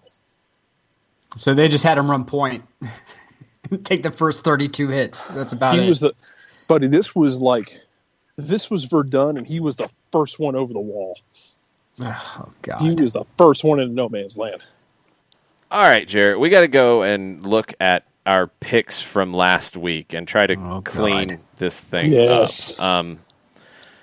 I know that you guys saw the spreadsheet that our bookie filled out. Did not understand. No, nobody does. It doesn't make any sense. Basically, I'm going to try to clean this up a little bit. I did very roughly. There were abacuses involved because I don't know what was going on with this thing.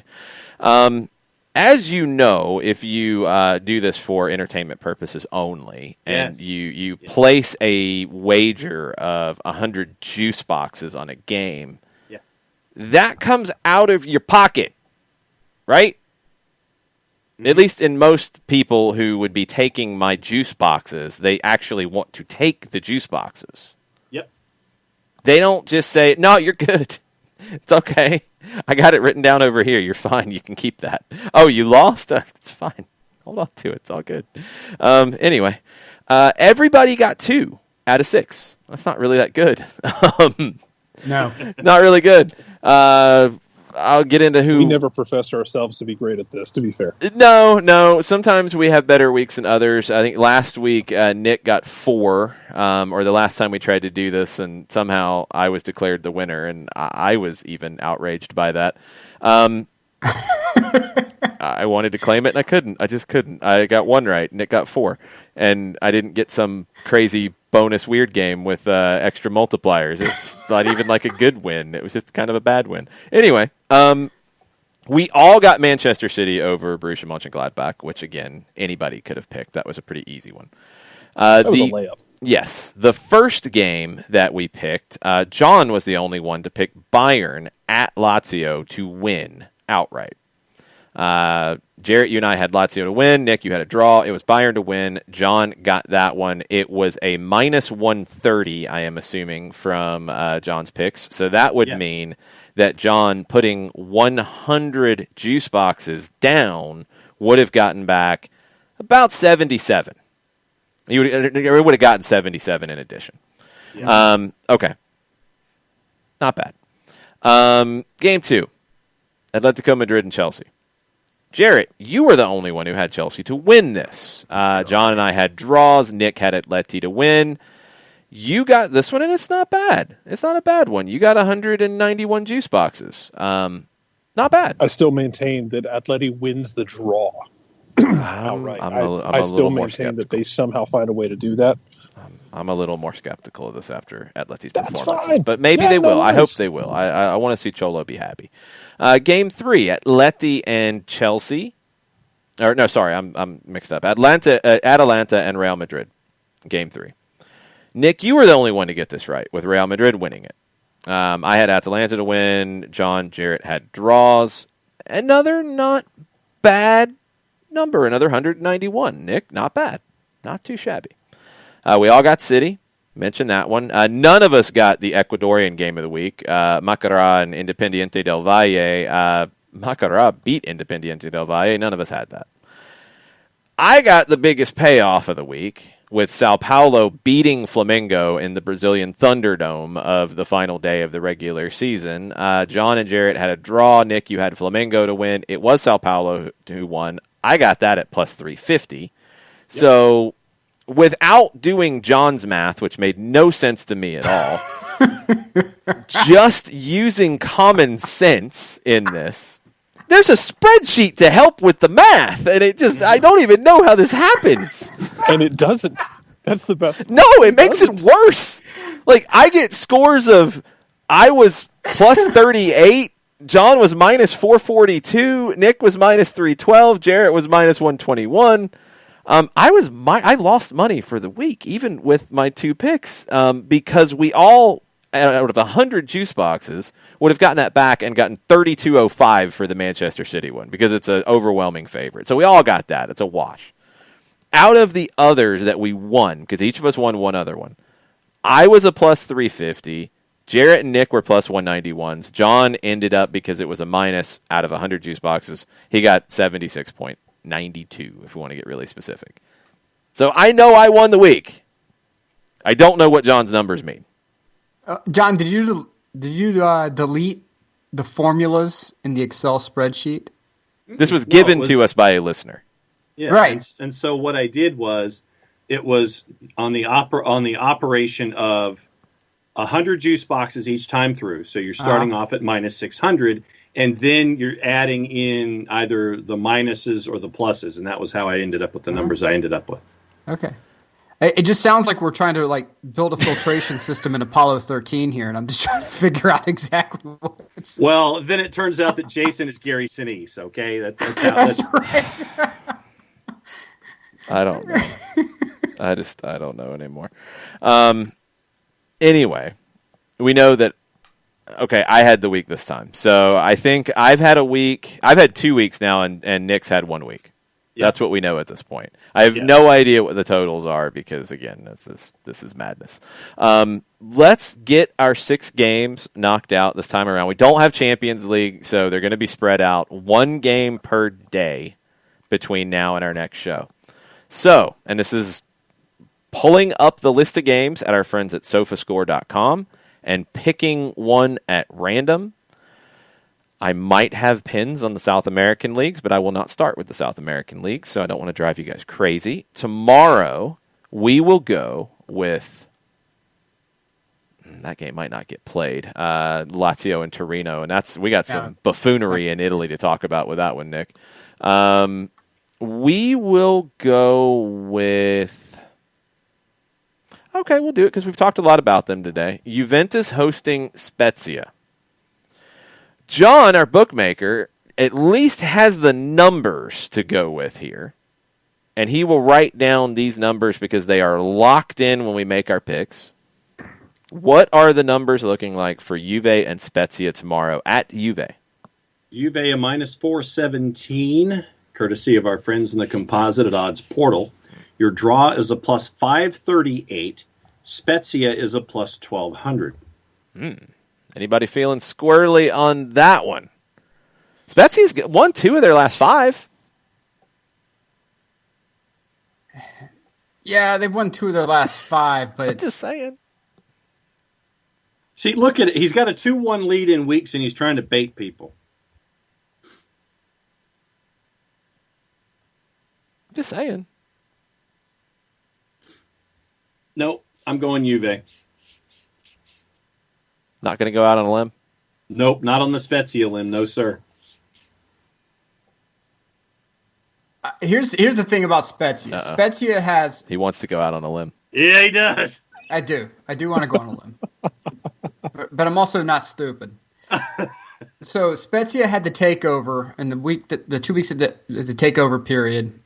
They won against Sassuolo and they won against Milan, and they won against Milan in convincing fashion. But then they got drilled by Cesare Prandelli's Fiorentina, which no one should be getting drilled by Cesare Prandelli's Fiorentina. And then they drew relegation-bound Parma, which no one should be drawing against relegation-bound Parma. It's going to be Juve, and it's going to be, I'm going to say it's going to be 3-1 Juve. Jarrett, you feeling squirrely? That sounds like a no. It's a yes, though. Give me the draw. Give me a draw that sets the game back a good 15 years in Italy, which to the rest of the world is like setting the game back a good 45 years. Give me a game that is 90 minutes of we are all worse human beings for having watched it. A revamping of Gioco alla Italiana is going to be there. No one will benefit from this endeavor. I'm going draw as well. All right. I'm going draw. We got 2 draws and we got 2 Juventus wins. All right, let's go to Wednesday. We're going to go to France. Actually, a really good game. France. Yes. Lille hosting Marseille. Our boy McCourt has shown up in Marseille. He was reportedly meeting with the people who stormed and caused thousands of euros of damage at the training facility. He's meeting with them today. Sampaoli arrives tomorrow, but I don't think he's going to be able to coach straight away. He's got to go through a quarantine period or a self-isolation period or something or other unless they pay that off, and who knows what'll happen. But it is Lille hosting Marseille. What are the numbers, John? Marseille is a plus 185. Your draw is a plus 208. And Rennes is a plus 168. What? Rennes? What are you talking about, Rennes? Oh, sorry. Wait, where are you? I don't know what you're talking about. Now we're mixing up teams?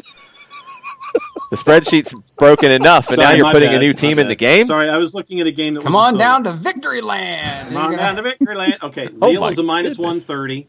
Your draw is a plus 260. And Marseille is a plus 413. Wow. Recent form. Lille, couple draws in their last 5, 3 wins. Marseille, 3 draws in their last 5. They have not lost in their last 4. Jarrett, your pick first. Can you give the numbers to me again? I was too busy listening to my ears scream in laughter. Lille a minus 130. Your draw is a plus 260, and Marseille is a plus 413. Give me Lille. Scared money don't make money, but I'm scared money, so it's okay. Okay. I'm going draw. I'm going to go draw again. This might be a draw week.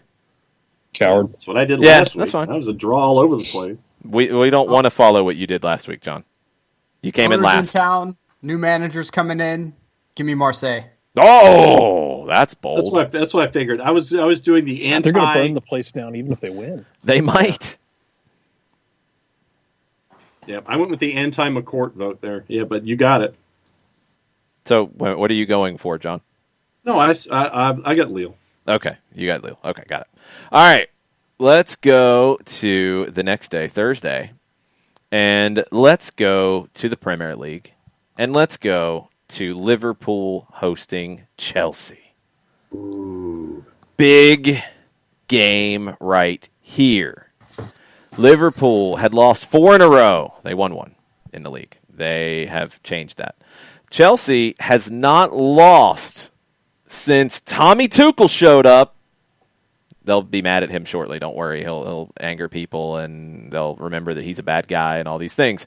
But so far, he's a pretty good guy. He's doing really well at Chelsea. So, Chelsea and Liverpool, what are the numbers? Liverpool, a plus 127. Draw, plus 261. Chelsea, a plus 212. Give me the draw. Oh, 3 in a row. Jesus. Thomas Tuchel keeps the streak alive. Not Christ going to on a cracker. lose yet. Back-to-back draws for Chelsea. It'll be 3 in a row. The win came against Sheffield United, the worst place, the last place team in the league. Liverpool needed something. They needed And they got something. lucky, too. They needed something. They needed a boost. So they needed an off season is what they need. They don't have it coming. They got Chelsea too cool for school. Thank you, Jarrett. I'm making it. I'm bringing it back. You're bringing it back. Too cool for school. Give me Chelsea. Give me the points at Anfield. Chelsea. I don't care. Thomas Tuchel. Doesn't. Yep. Is he going to talk some trash to Jurgen Klopp? Yeah, probably. Like in German, talk some trash to him? Yes, absolutely. Probably. Yes. I'd like to see that. Rangnick never liked you. He liked me more. Rangnick liked me more. and then like that's what it's going to be walking off the field. Wow. That's savage. Okay. Jarrett, what do you got? Give me Chelsea. Wow.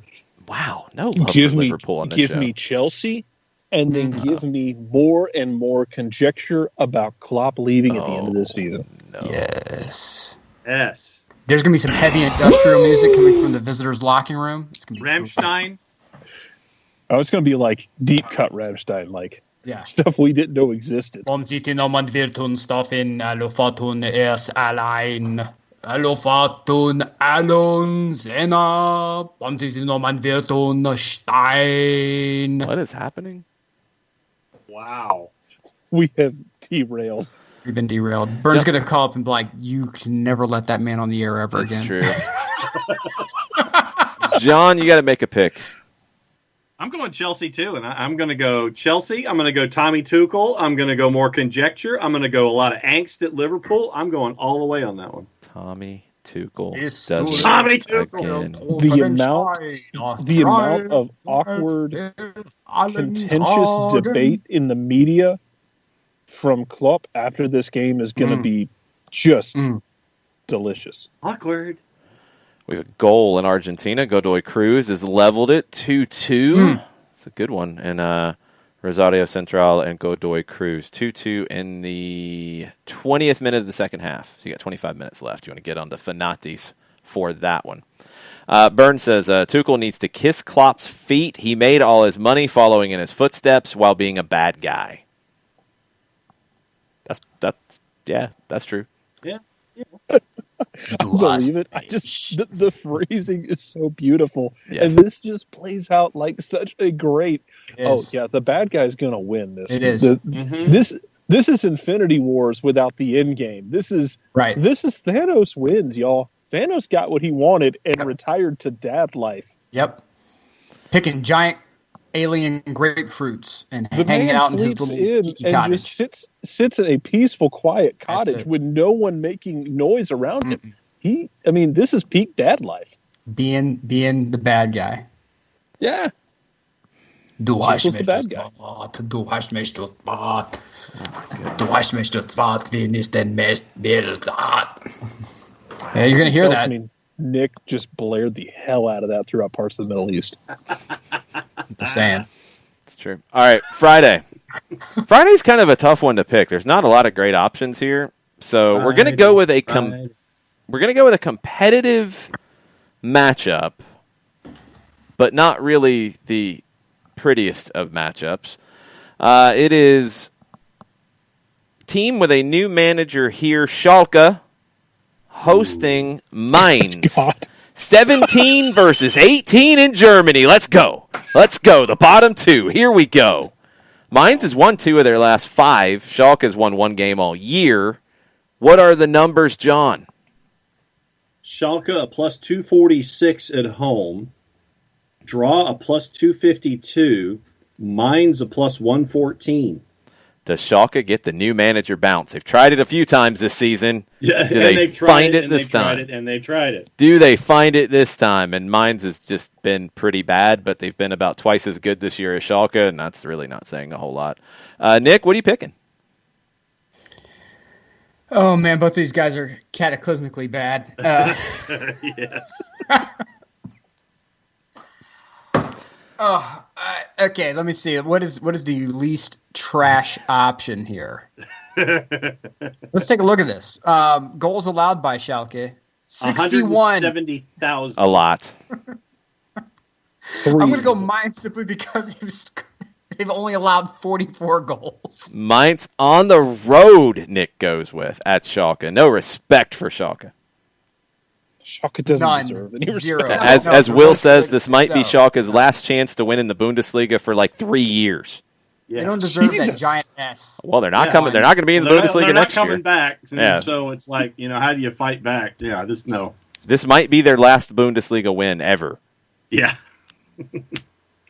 This is Say their the last bad chance. news bears. Oh, it's worse. This isn't. They might be Dude, sponsored by Chico's Schalke bail doesn't bonds. even have Tanner Boyle at second base. I mean, it's that bad. No, there's no crowd at the Houston Astrodome chanting "Let them play, Nope. let them play." No, Nope. No. They None of might that's be. happening. They might be chanting that at the bankruptcy court next year. We'll see. Yeah. Schalke Mainz. John, what do you got? Oh, mines. Okay. Absolutely. Jarrett, what do you got? Oh my God. If you've ever watched anything on Chernobyl or any of those nuclear fallouts, you know it's better to go initially. Your best bet is to just get caught in the initial blast and just go quick. Jarrett. It's a cleaner fate. It's a Good better Lord. fate. And I think that fate is going to befall Schalke. And they'll just be better. Just get it over with, Schalke. Just get it over with. Jeez. Just ask you who was going to win the game, man. Who wants to die a slow radiation death? You could have just said they're not very good. But I liked his build up and his analogy though. Good grief. That makes one of you. I'm horrified. Actually, I don't know. Might have broken Nick completely. I'm completely and utterly horrified by this. YouTuber was checking on the numbers on this one, and searching Schalke 04 on Odds Portal actually turns up their Pro League of Legends team.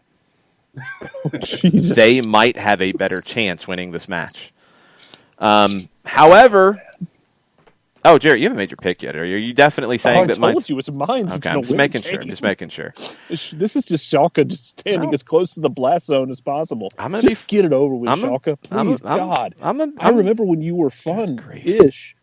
Please just go. Whatever it takes to get back there, just do that as he gestures wildly into nothing. He's gesticulating into the dark. Pretty much. Gesticulation. I'm on their site now. I'm looking to buy a jersey just because if they're going to go away, it could be a collector's item at some point. I'm on eBay doing the same thing. Ay, Dios mío. The away kit with the sort of like the city map, not terrible. Oh, I am going to stay 4 for 4. Draw. The new manager bounce for Schalke gets him a draw because that's all that bounce will get. That's a flat tennis ball. It's a broken trampoline. It is a garbage trampoline that has no spring left because they had to sell half of them. It's a handful of silly putty. Basically, but it's enough against Mainz to get a point. They draw, and it's probably horrible. You picked a bunch of games that are just going to set the sport back.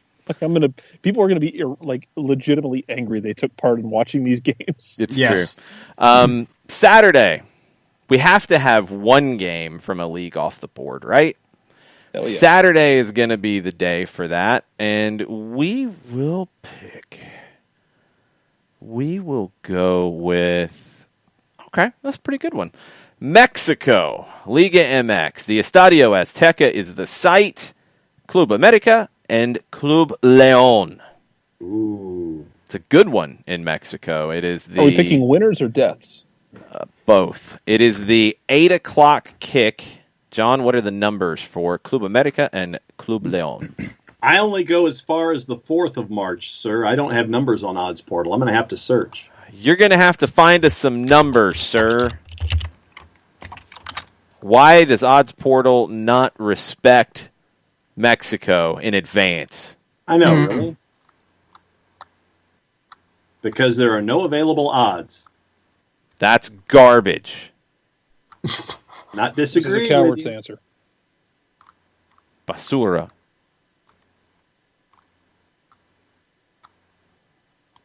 Nothing? Nothing. So what's preventing you from going to the March 3rd game with Tijuana and America? Because we do one a day. It is one every day. Okay. You're trying to He's pick set in one that his you might ways. have like inside information on. Is what you're trying to do. I know what you're up to. Yeah. Hey, look, man, I'm just trying to work. No, I got it. Just trying to work. Let's just give us in our situation here. What I'm looking for. Like a Friday. Like an old English manager, he's just set in his ways, Nick. Hey, Pretty much. We have a system here. 4-4-2 die. This is very disappointing. Much. Very disappointing because usually they have had these numbers, John. Yeah, I know. If not, we'll have to go back. We won't be able to do the games this weekend because there's a big game on Sunday that we were going to pick. Huge game on Sunday that we were going to pick. Massive game on Sunday that we're going to pick. You have to have some site that has these numbers. I'm efforting, sir. I'm going through every single one. I've gotten to Friday on Bet365, but nothing past Friday. Somebody please help. You haven't had the offshores yet? You haven't had the Come on. less than reputable? Yeah. You know It's all less than reputable. Yeah, that's also true. Come on. You can do this. Who needs... look, let's just call the game. Let's just say, hey, look, here's where we think we are. And throw the numbers in later? We can do saying. that if we have to. Oh, God, that's going to make the spreadsheet. If you have the stones to pick Lyon over Club America, you're choosing a 15 over a 2. You don't need numbers to verify that. That means you know something, or you're swinging for the fences. You're going to the supermodel at the end of the bar is what you're doing. I don't think it's that wild of a pick. All right. Then call it, friendo. No, you know what I'm going to call. Call it a draw. Call it, friendo. They're going to cancel each other out. It's a draw. All right. So, if the one rule led you here, of what use was the rule? I'm going to pick Club America. Let's go. I am too. Okay. Jarrett? Yeah. I'm thinking. That's dangerous. I know. There's no analogy this time. You're fine. Relax. Okay, that's good. I was a little worried where that could go. You know when you're standing at the bridge of death and the fissile material from reactor force falling down on you? Just it's analogies mixed with Mike Lee's just in there. I know, back in 1850. I can't wait until Jared's 80. It's going to be amazing. Don't worry, you'll all be. You're all older than I am. I'll take Club America. There you go. All right. Everybody Club America, John? Everybody Club America. I'm going draw. All right. The game, and this is why we do one a day, because there's a big one at the end of the week that we must be picking on, and I've got numbers on it. Atleti hosting Real Madrid on Sunday. As I already told you about it. John? Just shooting from the hip, John. Do you want to talk about the spreadsheet again? You talking about the spreadsheet all... We want to talk about actual numbers of spreadsheets and how they don't work? The Olympian ideal. At the train station, there were 3 men with 3 bullets in them. John Nelson going full Bronson over here. Seriously. Since you already know the numbers, then what are they then? As we discussed earlier in the show, Athletics plus 180. I figured I needed to get the numbers since you can't find numbers for games anymore, John. You know, I'm just saying. John, the body's dead. You're just wasting bullets at this point. Oh, no, it ain't dead. Look, It ain't dead. If you were not watching on Twitch, Jason's face, this whole period, I hope to God someone's screenshotting it. It is majestic. No. If there's a deity out there, he's already scheduled that to be on Jason's ID card when he gets a Mercedes-Benz at games. Yeah, it's all good. His credential is just that face. Please, God, someone at Mercedes-Benz to screen cap this. Johannes isn't here often enough to make this happen. Gustavo thinks John's drunk, actually, which is good. Oh, just New Year's respectable. Day. It's fine. Gustavo, I love you. New Year's Day 1990. Atleti's a plus 184. Your draw's a plus 234. And Real Madrid's a plus 160. I know where Jason's going. Might surprise you. Where are you going? I'm going draw. Okay. God, that's a Mexican standoff. Okay. Jarrett, what you got? You asking me? Yeah. Okay, I'm sorry. What you got? I think Atleti gets this done. I think they're still gonna. they're going to give everything they've got for this and then try and do everything they can next week as well. It might be ill-advised, but you can – what's the point differential in the league right now? Yeah, Five five and a game in hand. Atleti's got the game in hand. You can pretty much drill that stake in through the top of the coffin and then through Real if you can get 3 points here. And I think they will do everything they can to do that. Okay. Nick, what you got? There's nobody at understanding high-stakes games than Zinedine Zidane, so I'm going to take Real Madrid. Ooh. Big pressure. Zizou knows what to do. He's got it. I am going to go draw across the board because I think Simeone knows he doesn't have to win this. Yeah. He's not going to lose it, though. No. He will be. They might end up winning it. You could see a late goal from Luis Suarez. I could see that, but I don't see Cholo Simeone losing this game because then that gives Real Madrid an opportunity to build some momentum. Yeah, I think he strangles the game, suffocates it. It's crap and it's horrible if you want to enjoy it. But I think Atleti gets what they need. They don't need 3. They're not going to risk it. I think most managers would be what Jarrett said.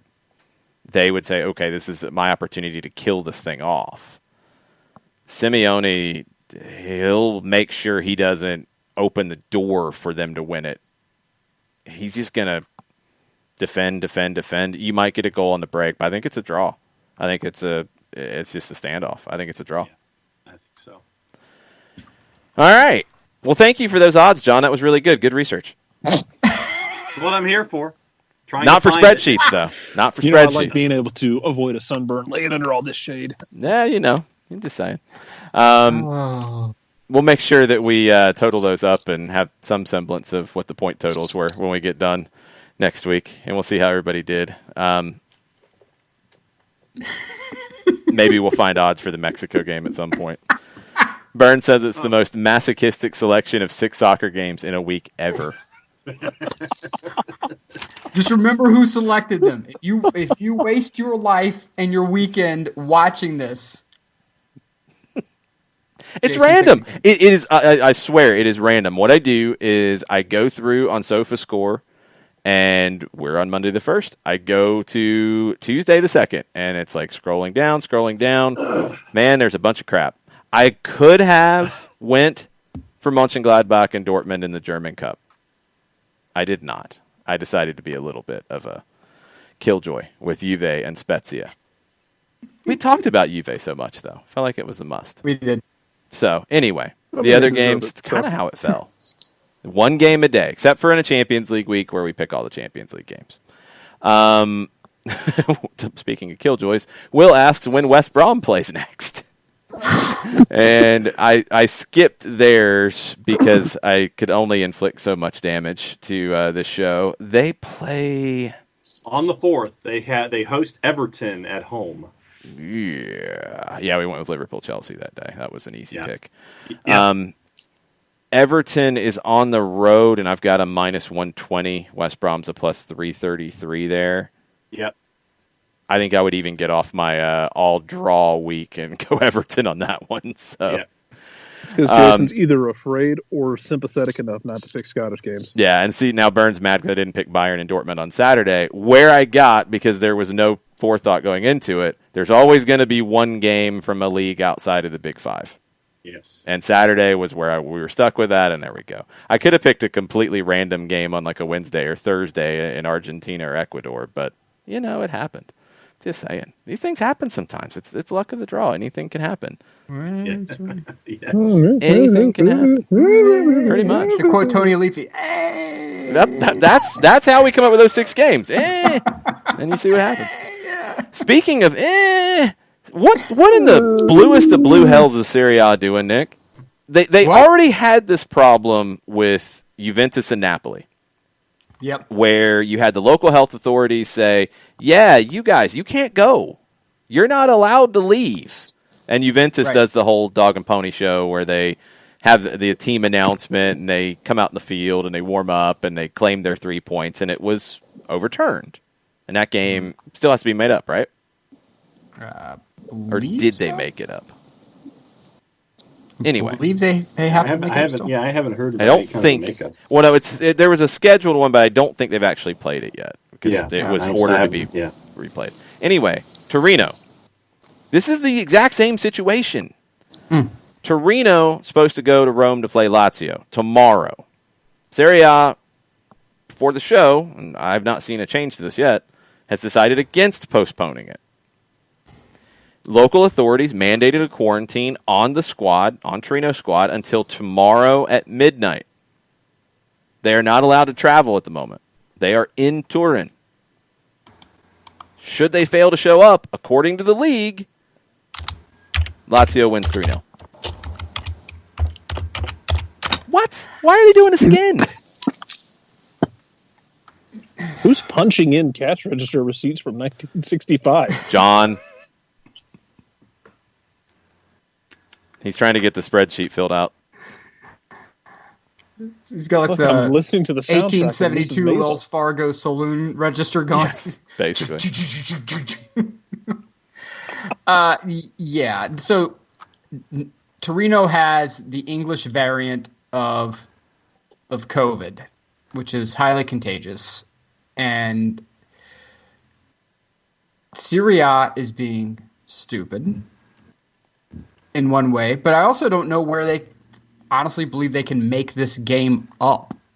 So I think the expectation is they're going to do exactly what they did with Juve and Napoli, and they're going to force the game to go forward. Torino's going to lose out. More than likely, you can bank on them missing the next week as well. And Torino's going to be in relegation territory unless Cass comes in and overturns it.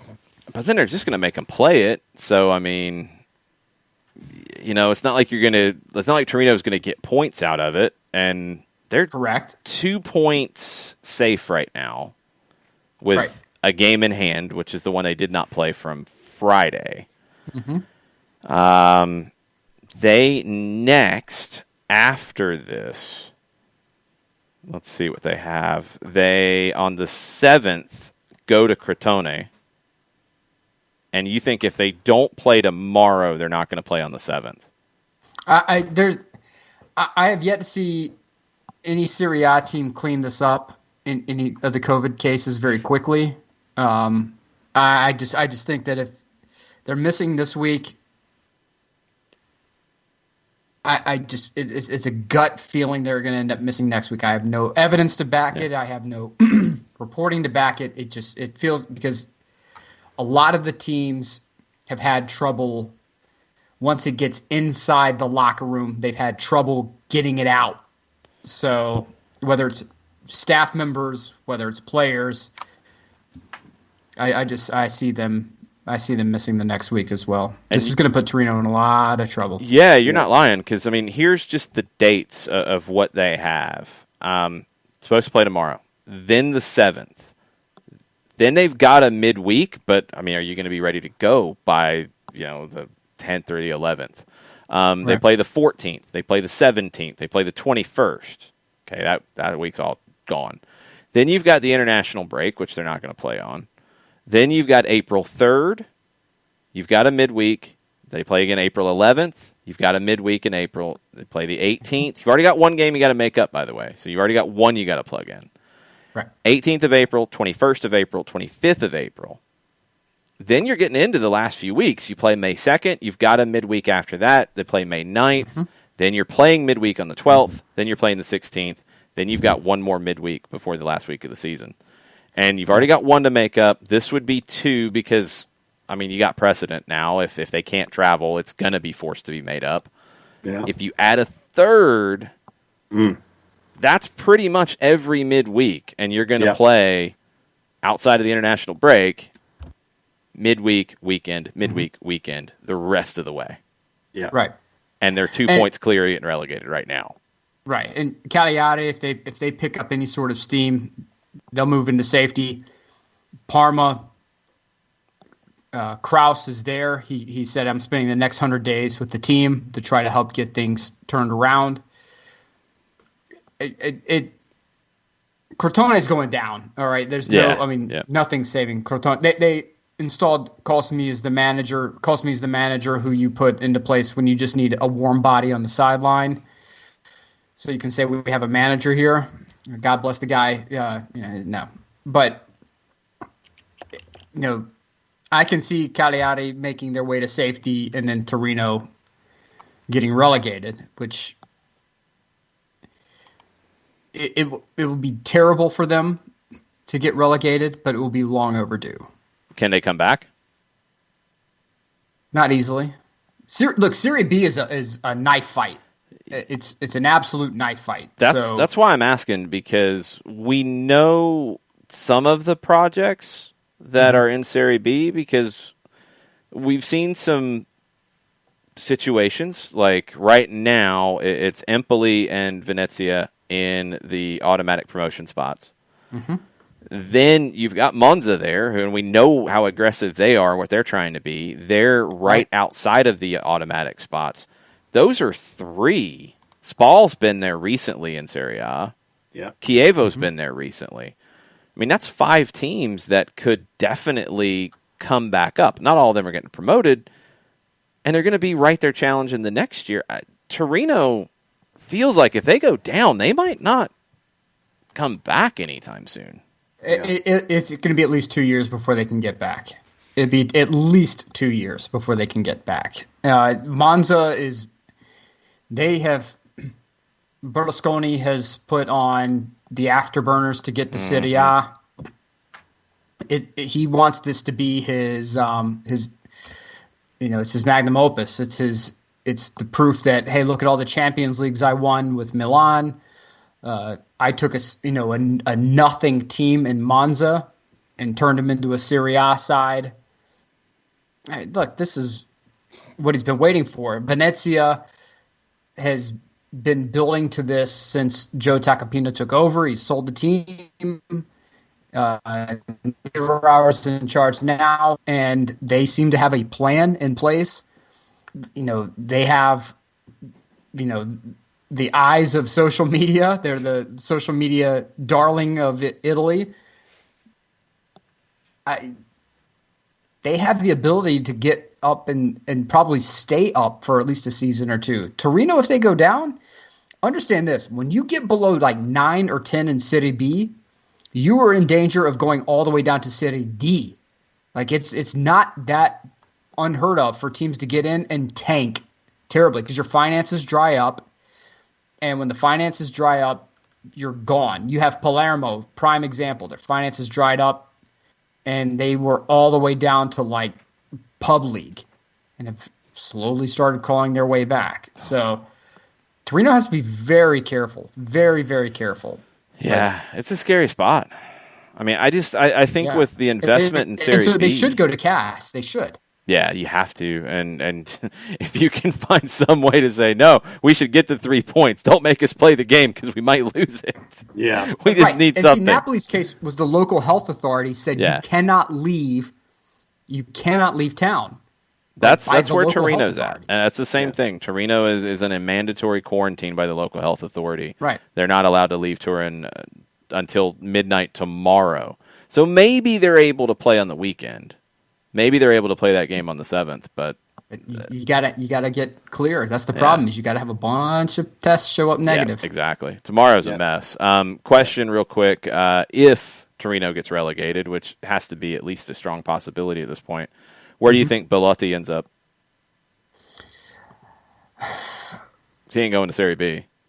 He ain't going to Serie B. He's been over to leave Torino for a while. Yeah. I can see Juve making a call and just being like, hey, look, come over here. You're not going to have to leave town. It makes sense. Just come over here and sign for us. I could see a move like that, which makes a lot of sense for him and his family. He ain't leaving Italy. I can tell you that. No. A lot of these Italian guys aren't going to leave town, but I could see Juve making that move. All right, we went 20 minutes over. That's pretty good for a Soccer Over There show. Usually we end up like at 10 o'clock and we're like, what the? Huh? Yeah. We will finish with your final thoughts. Jarrett, bring us all down into My Chemical Romance land and make us all have really weird dreams and such. What you got? How dare you? I never Crashing owned a My voice. Chemical Romance album. That's a lie. That's an absolute lie. I did not own an album by them. It's just such an easy go-to. No, he said he didn't own an album. I don't had a think used he's album. being like clever, John. Also, AFI. That would be a good one. You didn't go like old school into Depeche Mode or anything, did you? Nah, that wasn't my go. thing. You don't like There the you old go. school Oh. stuff. Sing the Sorrow is a really good album, though. So AFI. Okay, so then don't take us into an AFI hellscape, Jarrett. Just give us one more thought. Oh, my God. Let's have a couple words about cannibalism. Sounds about right. This just turns into hardcore history. Oh, boy. I shouldn't have asked, but Jarrett, the floor is yours. Yeah, so I really didn't have anything planned for this. I know. But that's the beauty of it, I guess. Mhm. I guess for me, and this is a selfish way to look at things because it is, Scotland related. Shout out to St. Johnstone, who win a trophy.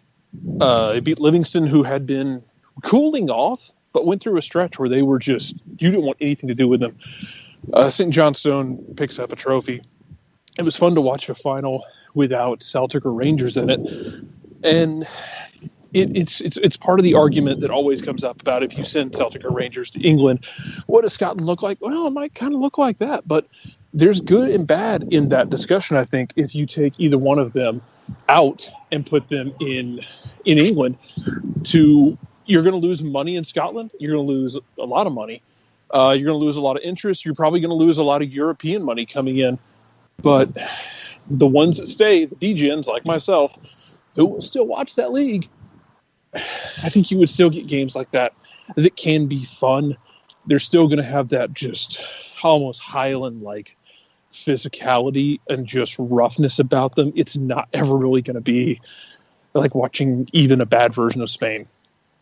It's going to be a lot of pressing, a lot of physicality, a lot of fighting, a lot of set-piece goals, that sort of thing, with the occasional beautiful moment. But shout out to St. Johnstone and Livingston for playing a cup final without Rangers or Celtic involved. I still want to see what Martindale does with an entire year of Livingston. This summer will be very interesting for them. I wonder if he's starting to not lose a locker room, but lose some of the energy, because they do play a high energy style and it's hard to maintain that. I think he's got to find that balance between playing that super high energy and being able to get them to level off a bit, but not lose the edge. And that's just something I think this is the first time he's had a head manager job. We'll see if he's able to do that. And to the point we made earlier and the jokes I made earlier about Liverpool and Klopp, hey, if Klopp decides he doesn't, he sees the German national team job opening up, I don't think Gerrard will be the right choice right now for Liverpool, but I can still see them making it. Nah. Nagelsmann. I think they continue on the kind of pathway they're on. I don't know. I don't know what Steven Gerrard's idea of how he would want to play is. I don't know what it is. I mean, there's not anything philosophically at Rangers that makes them stand apart from what I've seen. They have more talent than most teams they play.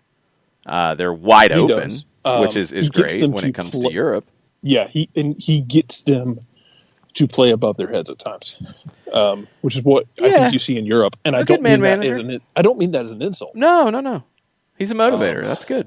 Yeah, he gets them to play above their heads. But yeah, the throttle is completely ripped off. And you saw that when they were playing Antwerp. Drunken and, there was like 17 goals in 2 games. Stupidity. Absolute it's cool utter that stupidity. They put up 10 goals or 9 goals. They won that tie 9-5, I think. That's cool. You scored 9 goals. You gave up 5 goals. In the next round, as this gets tougher, the teams are not going to give up 9 goals to you. Where do you think, question from Will real quick, Celtic and Rangers, if they were in the EPL, where would they finish? So there's a good article in The Athletic about this.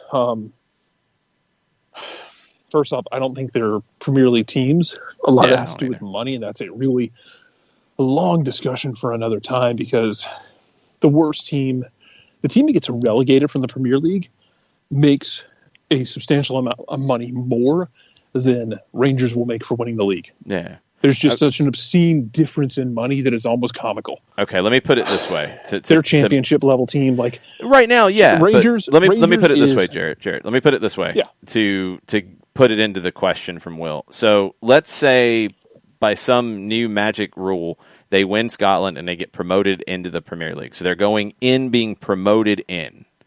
Okay. What do they do in that first year in? Do they stay up? I don't think so.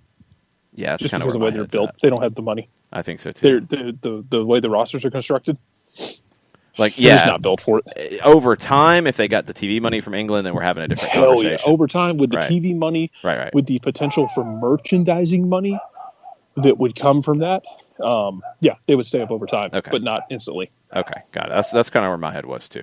John, final thoughts. It'd be nice if my mute button would work. Or not. Or not, no. Jarrett, that reminds me, that was another story about Scotland, where Celtic and Rangers were looking to possibly throw £3 million at the SPFL so they could have their cult sides be a part of the pyramid. Yeah, I think that's been mentioned before. I think that's mentioned in other countries too. It feels like every few weeks it comes up in Scotland. Yeah. I mean, you haven't played in, I guess, League One. Haven't played in the Highland League. That'll be fun. Yeah, I mean, the way that it was structured, that they wouldn't make it all the way up to the championship, but there would be a set ceiling for them.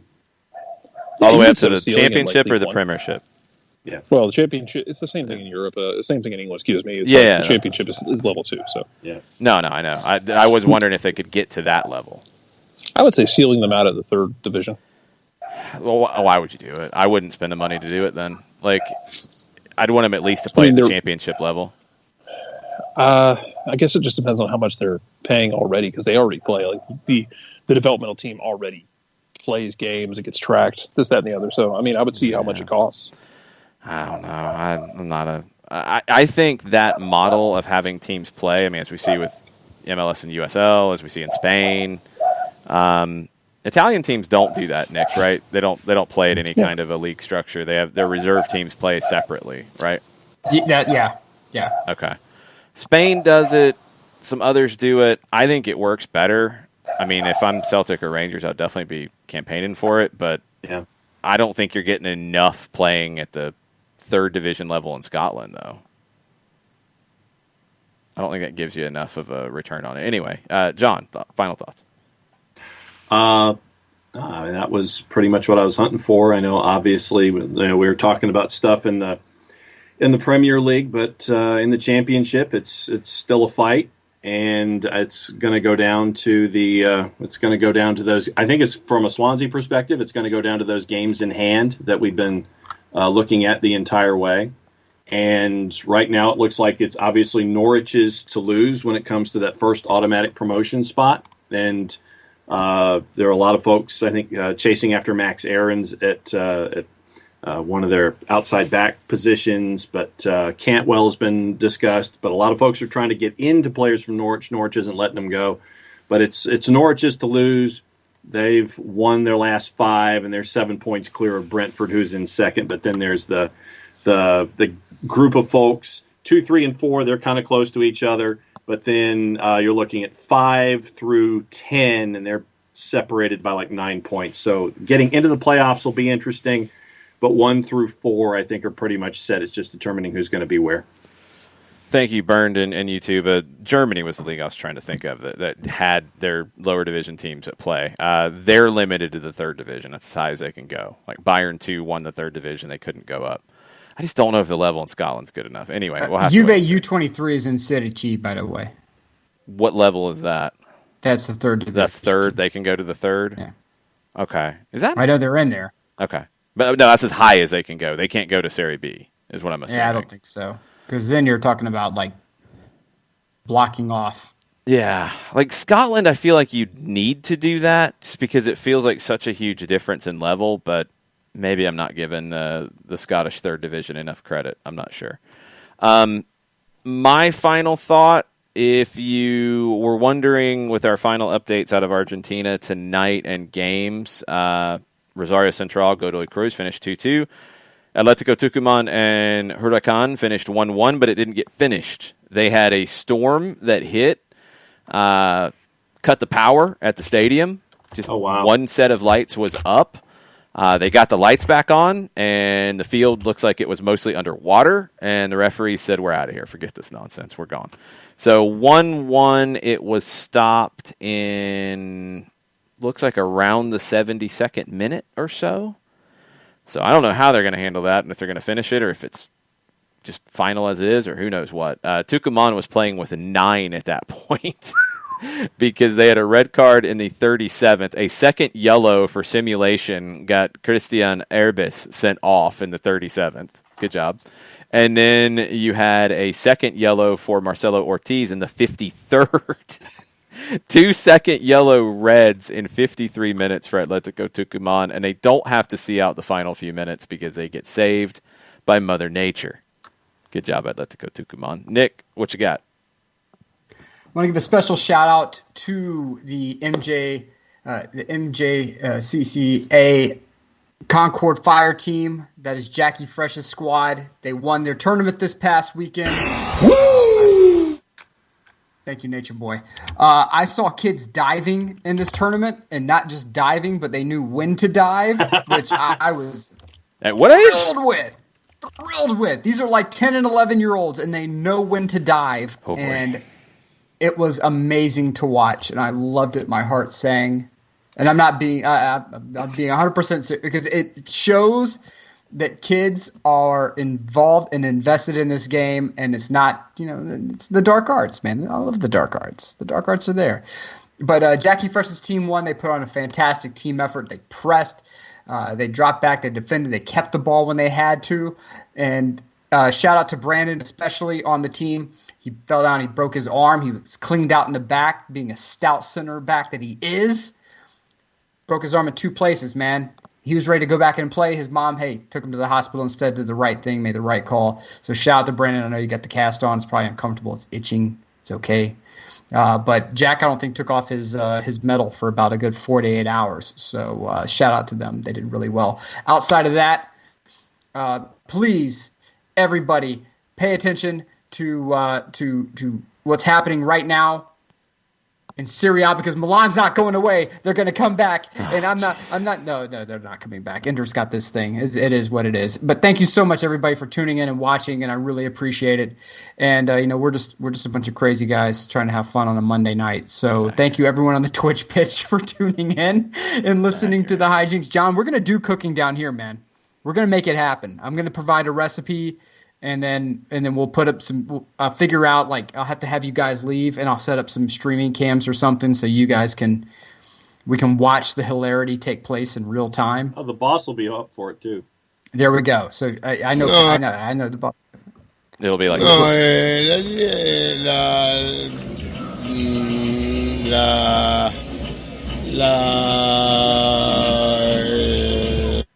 that's what it'll sound like. And outside of that, man, the world's a crazy place. Everybody, please be nice to yourselves, man. If you talk to your friends the way I hear a lot of you guys talk about yourselves, how many friends would you have? All right, be nice to yourselves in this process, okay? Be gentle with yourselves. The year's crazy. It's been March for 365 days. Mm-hmm. Be nice. Be friendly, okay? Oh, hey, we made people hang around, and we didn't even get to show them something because we got sidetracked. What did we not show them? The 2021 Soccer Down Here scarf. Yeah. So people who stuck around for all of this monstrosity, yes, you get to see this first. Oh wow! Sneak before preview. Everybody else in the morning. Sneak preview. You're the first. Boom! There you go. That's what it will look like. These guys have seen it. They helped with the input and the picking. That is what the 2021 Soccer Down Here scarf will look like. Pre-sales will start tomorrow on this. And we should have them before the season starts. So, there you go. That's your look. Thank you for everybody for sticking around. That's why you stick around. You know, we like to thank you. You didn't expect that. It's a bonus. Greatness was just dropped. People are yelling, "I want one." Already. There we go. Mm-hmm. Very, very nice. Mm-hmm. There you go. Hey, look, Jason, John, you know, you guys put a lot of time and effort into this thing, man. 5 days a week, the morning show, and then you have the evening stuff that you do, the random droppings. Jarrett is over there. He's dropping stuff on written pieces. If you haven't read any of Jarrett's written pieces on the site, he's got one coming too. Just letting you know, Jarrett, he drops some serious stuff out there. So the scarf, everything else, people are always asking, how can we support the show? It's not just a stupid sales pitch, I promise. It's getting on Fanatis, using the link that gets provided, the scarves, the going on Teespring, getting the shirts and all that stuff. All of that stuff helps us out. It allows us to develop more content. It allows us to do crazy things. Like cooking down here. If we remember when I went to Italy and I took the camera and I did the interview with the Lazio fan, that was a camera that was purchased. All right. Thanks, John. I appreciate that, John. And also through the stuff that you guys, when you buy this stuff, it helps get this stuff so that way we can upgrade the switchers and all of that stuff that gets used, the stuff that helps take the show up that one extra notch. All that stuff comes because you guys are invested and you want to make this show better. We're a bunch of bums who don't get paid to do this. We do it for free. But the stuff that you put in helps make sure that we can take the content levels up a notch. So I want to thank everyone for that. So with that, buona notte. Mwah. Thank you so much. Mucha, mucha euro, y'all.